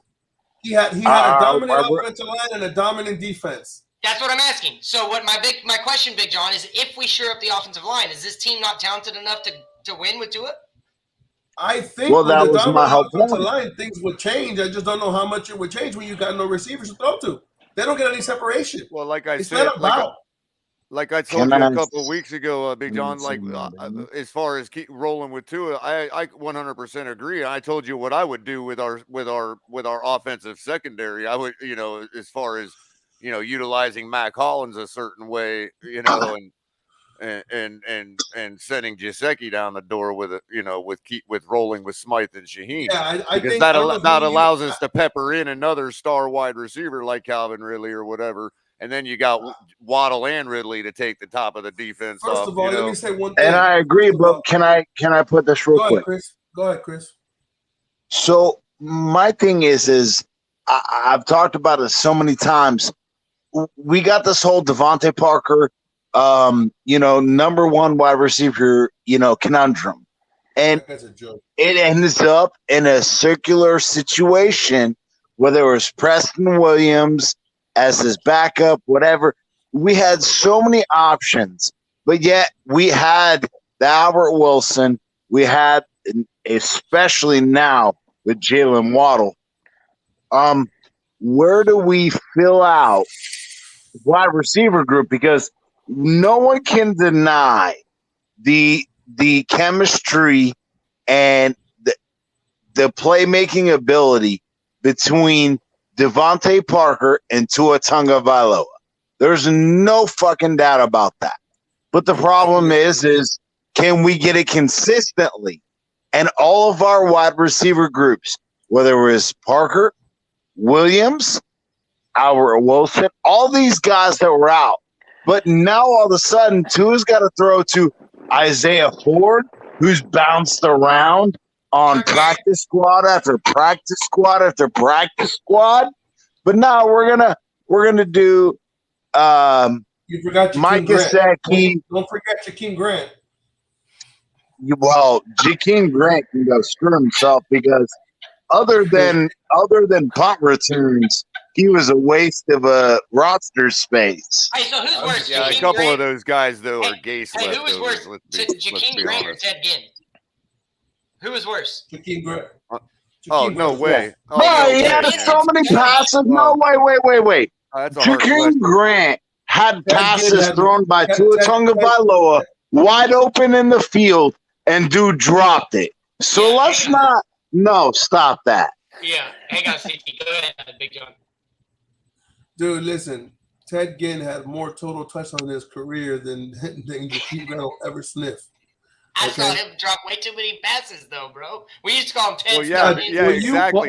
That's what Drew you saw Brees Ted- blasting the fire hose at him. You know what I mean? What you saw from Ted Ginn was a football player who unfortunately was afraid to get hit. It's like watching Austin Jackson play offensive line.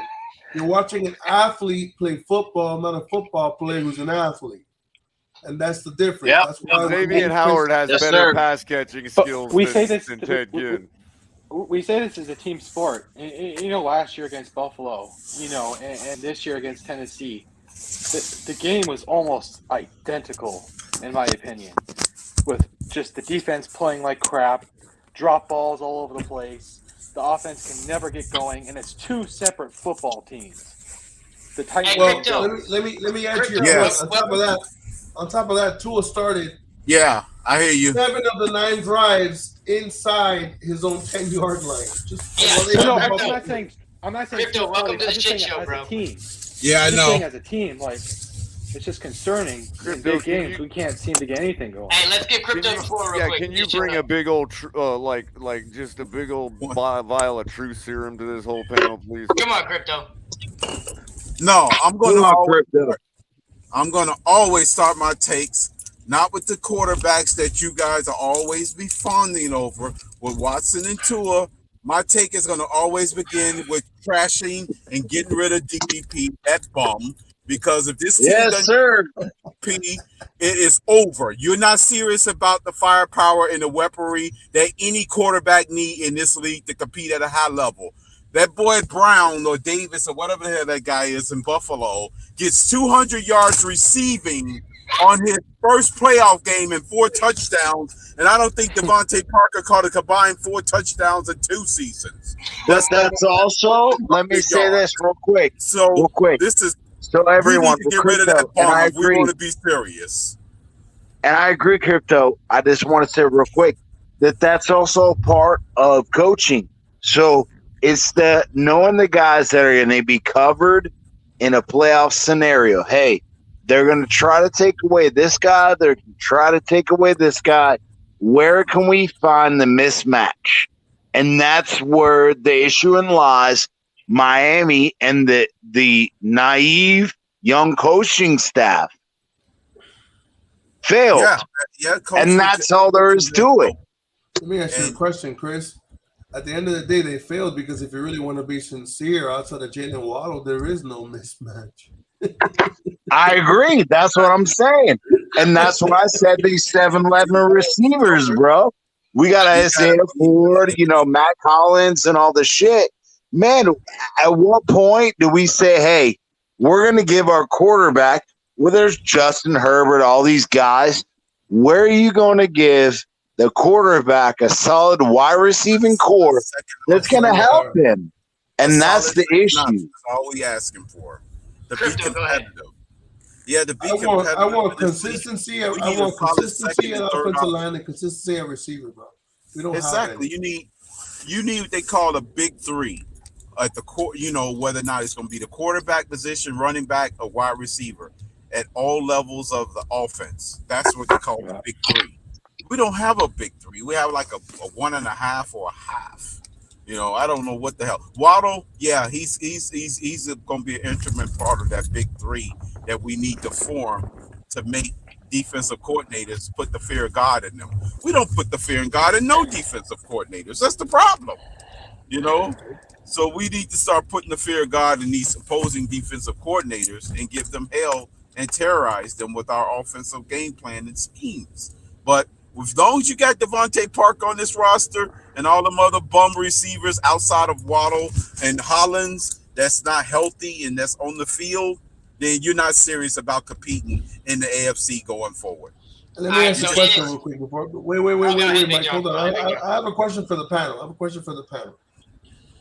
We're talking about throwing the ball to Mac Hollins, right?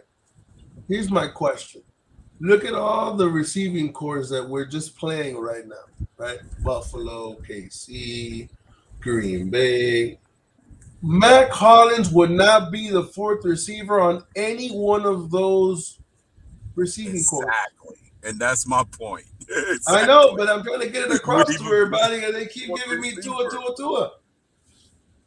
There's no weapons here. But this ain't a Tua hating show. This is a realist show. We just giving you our what we see on Tua. But I ain't never drug him through the mud. Like that's not what this is about. It's just talking about like the what we're not seeing from Tua. And I have taken into account the mental. That's like me playing football against you. Me playing football against you, and I got my daughter and 3 of her friends playing against you and your homeboys. Dennis, what's up, bro? I want you to speak, bro. How y'all doing this evening? Hey, it's always a pleasure when you come on, bro. I said we talking about the same thing again, huh? All the time. All the time. Let me just say, let me help. Okay, man. It's Groundhog Day. With Ross. Let me help Big John paint the picture for you, Mike. Say we out and got a flat tire, right? You got a 4-way, and I have an electric drill. The ones that the NASCAR use to take the bolts off the car. Yeah. Who you think is going to do the job quicker and more efficient? You with the 4-way or me with the power tool? I mean, obviously you. That power tool. Okay, then. That's Tua. You're Tua in this offense. You have the 4-way. He has the 4-way trying to change the tire. Yeah. You see what I'm saying? Burrow and the rest of them have power tools. I'm not disagreeing with you, Ennis, but you and I have talked about this. Both of them gets the job done. Yeah, right. but you exactly. But you and I have talked about this, Ennis. Tua has to show everybody, including himself, that he can be a superstar, and he was worth the number 5 overall pick. And that's where this. Why does he have to be a superstar? Well, because that's what a number 5 overall pick's supposed to be.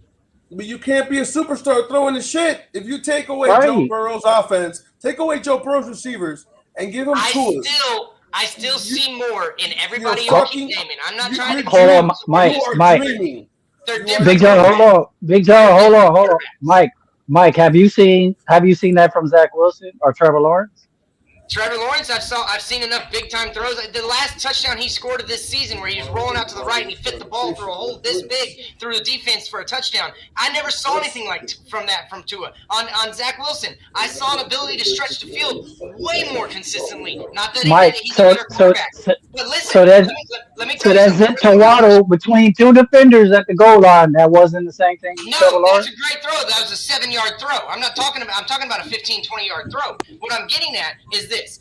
Right now, for me, taking everything into account and wanting to give Tua another chance, if that's the way the next coach goes, I get that. but I have not seen anything from Tua that makes me think Miami didn't waste their pick at number 5. I blame this all on Stephen Ross. This isn't against Tua. I'm not hating on Tua. I started this whole thing with how mad I am at Stephen You're Ross. just saying the and how I quality of fear the that pick. this team is about to literally blow up in front of our face. We're going to have to rebuild in 2023, 2024 because nobody can Yes, agree on anything. sir, Mike. I was AFK Yes, for sir. a second, and were you guys just talking about the Devontae Parker touchdown against the Jets? No. No, stop fucking around with Devontae Parker, bro.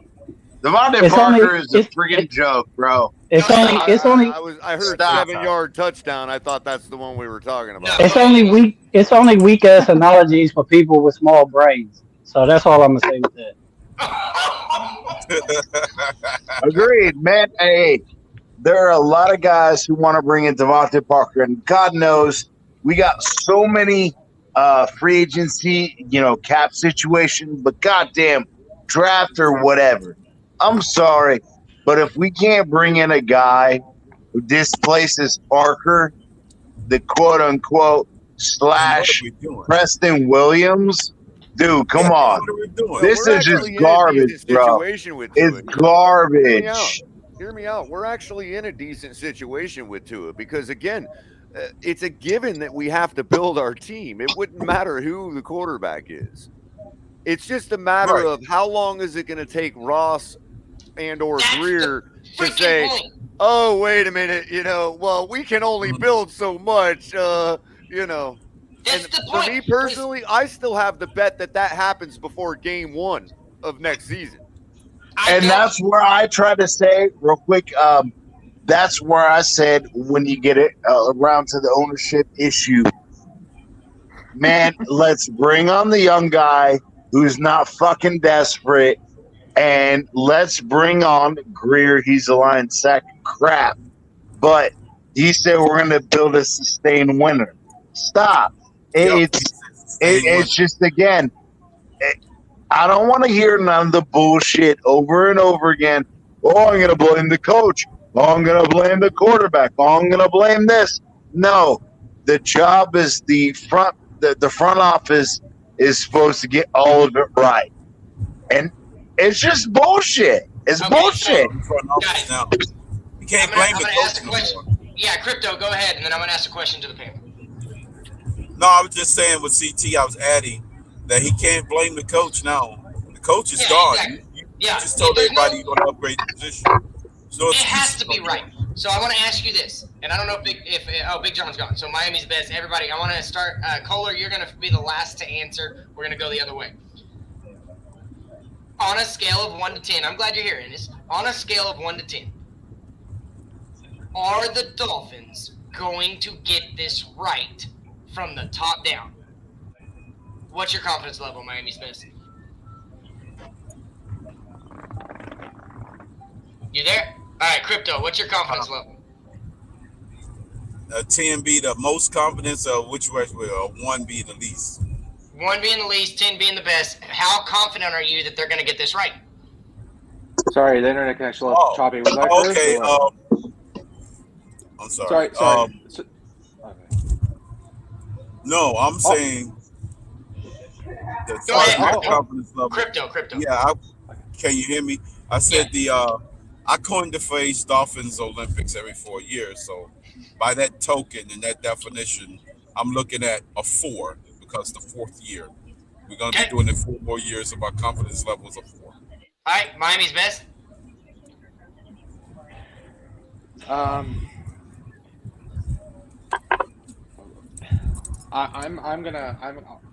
be close. I'm gonna say 5. Okay. But regardless of what the fans say, so yeah. 5. Pass? Was that a pass? No, he said 5. Ennis. Oh, 5. I got you. I'm at a 6. CT. I want to say 5.5. I'm not optimistic. All right, Colin, you just got in. What do you think? 1 to 10. How confident are you that Stephen Ross and company is going to get this right? 8 out of 10. Okay. All right, Colin. Damn, that's high. Yeah, given my earlier comment actually got my juices flowing a little more. I actually think we're at about an 8. So who are they? Okay, hang on. My confidence level is at like a 3, guys. They haven't shown me shit to make me confident at all. You got it low. You all way to the Well, bottom. if I could elaborate what I mean, I was just it just got me thinking about the point I brought up about about being in a good situation with Tua and building the team, and what is happening. Like Aaron Rodgers is about to leave Green Bay, right? And let's see, Tom Brady's about to leave the Bucks eventually. I see where you're going with this. Even if he does one more year. Ben Roethlisberger is leaving Pittsburgh, right? What are these teams gonna do now? These teams all have to start where we started now when we lost Dan Marino. They're gonna show us how we should have done it. So let's say I'm right. I agree, Mike. Let's say I'm right and we build a team around Tua, and even before game 1 next year, we decide to move off of him and bring in anybody, even an above average mediocre type. Let's say we even bring in Tannehill to retire him a Dolphin. You know what I mean? Whatever. Don't sleep on Garoppolo, guys. Well, He's a perfect backup. putting that aside, let's say that happens, and we're continuing the process of building the team no matter what. We could argue about Tua all day long, but the fact remains is that it's a given that we're going to be we need to continue to build the team, provide weapons, provide an offensive line, all of this stuff. This is the culture that Brian Flores' legacy should be really held to. You know what I mean? Like they let him go. They're not going to do right, it. but we can still carry his legacy on. And so, if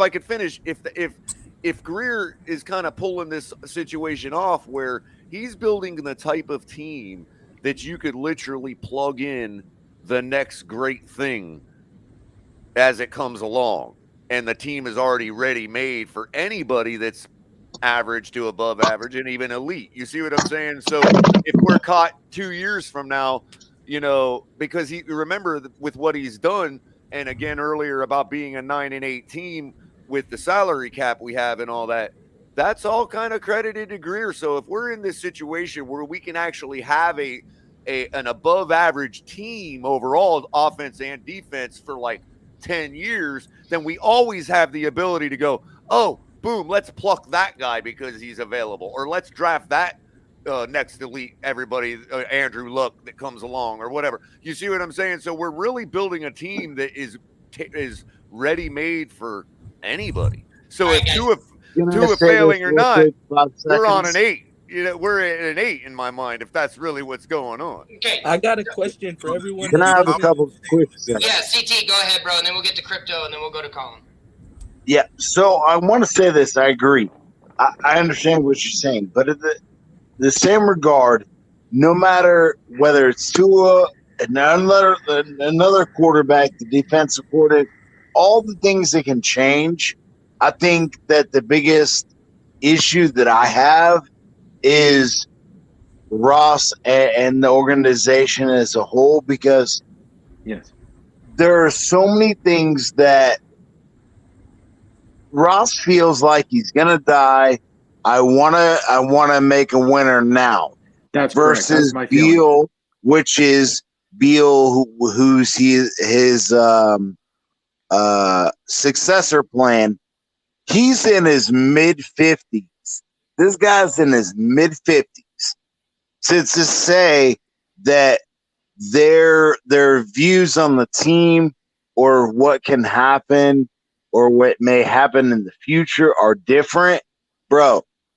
There's no way on earth that at some point we got to acknowledge, whether it's Jeff Ireland, Tannenbaum, all of these guys, they went out to win now, not build for the future. Just the same way that I hate Greer, because Greer said we're going to build a sustained winner. Those two things are oxymorons. You can't have both. And that frustrates me. Bingo. All right, so here's my deal. And this is, guys, my kids kicked my ass today. I was going to try and make this run a lot longer, but this is going to be the start of the close up. So I'm going to go by one, get everybody's opinion. Miami's best, you'll start it. Then it'll go Crypto. Then it'll go Ennis. Then it'll go Colin. Then it'll go Ennis, CT, Kohler, and then I'll close it out. But this is why I'm at a 3, guys. Year after year, we let the free agents we need go to other teams even when we have money. Year after year, we draft guys when other guys that were available become all pros. Year after year, we sign free agents coming off of injuries. Year after year, we sign projects. Year after year, we bring in first-time coaches. Year after year, we do this. That's why I'm at a 3, because I have yet to see anything this offseason that's saying it's going to be any different. So here's my problem, and here's my question for everybody. Yeah, please like, subscribe, share. Thank y'all so much. Y'all have been amazing tonight. And Hit the like button. The comments have been amazing. I love it. It's so much fun to watch. I'm going to do a rapid fire segment. It's going to be on Drop the Mic, where I'm going to go 15 minutes, and I'm going to answer every comment that comes through without stopping. And y'all try to get me caught off guard. It's going to be fun, man. I thought about it earlier. But so here's my question. What makes you think that a team like this right now, with all this money, okay, if Greer's the smartest person in the room, he's been looking forward to this offseason for a long time because he knows how much money he was going to have available. He knows how much money he can make available. So why would you not go get the best available talent, whether it's draft picks or money?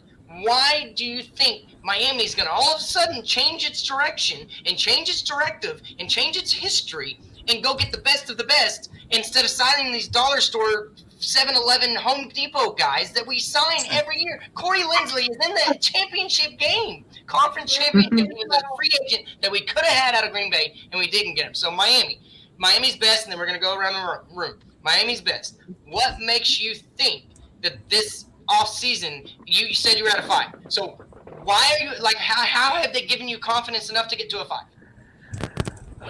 Well, I mean, they haven't. It's just personally me. It's our team, but it's my team, and I try to give confidence in myself. But realistically, there is no confidence, and it just seems the past years it's just been ego, trying to make small players into big names, and build a franchise from the bottom up instead of saying I need big names to make my franchise win. It's just ego.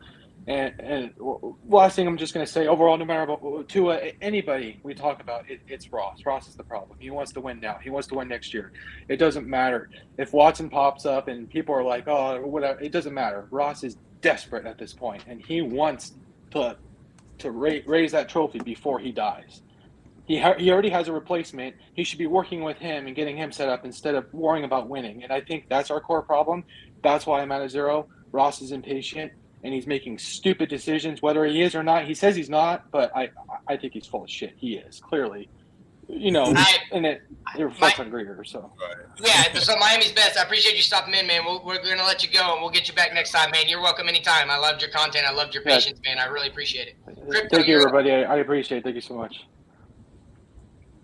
Yeah, I agree. I agree with some of you saying, yeah, the confidence. Yeah, I'm at a 4 because of the 4-year cycles we put in this loop. It's like Groundhog Day. We keep waking up, hitting the clock, and then go outside and step in the hole in the puddle of water.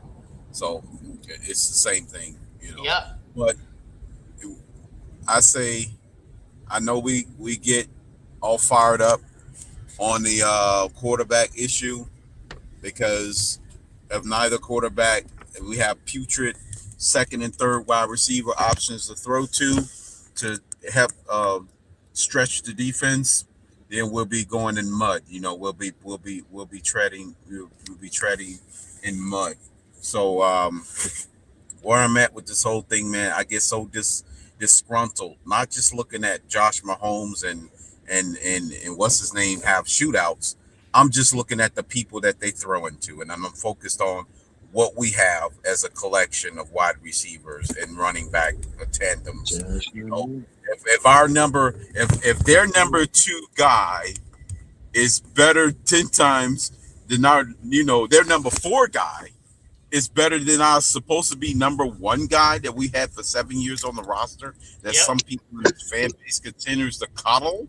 Yep. and just all of a sudden just try to find ways to try to keep him hopefully on the roster. No, you got to cut bait immediately if you want to get serious about this thing and compete at a high level, not just getting to the playoffs. Once you get there, you need people who can go get it. When your number one gets shut down, you got to have a number one AB that's going to get you those 200 yards, when your quarterback do get time, because we talked about spending a lot of money on offensive line, regardless of who's under center. But if he's throwing to a whole bunch of Devon Besses, it's not going to work. I'm sorry, fellas. Hey, you brought up my guy. That was one of the only weapons people don't remember that Tom Brady made. Yeah. know, bullshit, because he also had. Hang on, Crypto. Hang on, CT. Crypto, you all good? You got something else to add? No. I'm just saying, it's just we need some respectable guys on the boundary to help whatever quarterback we go with under center. I agree. Build the team, and then they'll come. Build it, and they will come. It was a field of dreams made it from baseball. You build a damn good team, you're going to have damn good players and coaches want to come here. But, Crypto, appreciate you stopping by as always, man. We're going to let you go, and we'll get you back next time. Colin, it's up to you this time, Bubba. Well, first I had to say I had to hop back on because my phone was about to die. That's why I had to charge it a little. But I have to say I'm not new to this. I'm true to this, and we may not all agree with Tua. Even though, I say it's Tua time, we might not all agree with Tua, but we can agree to this.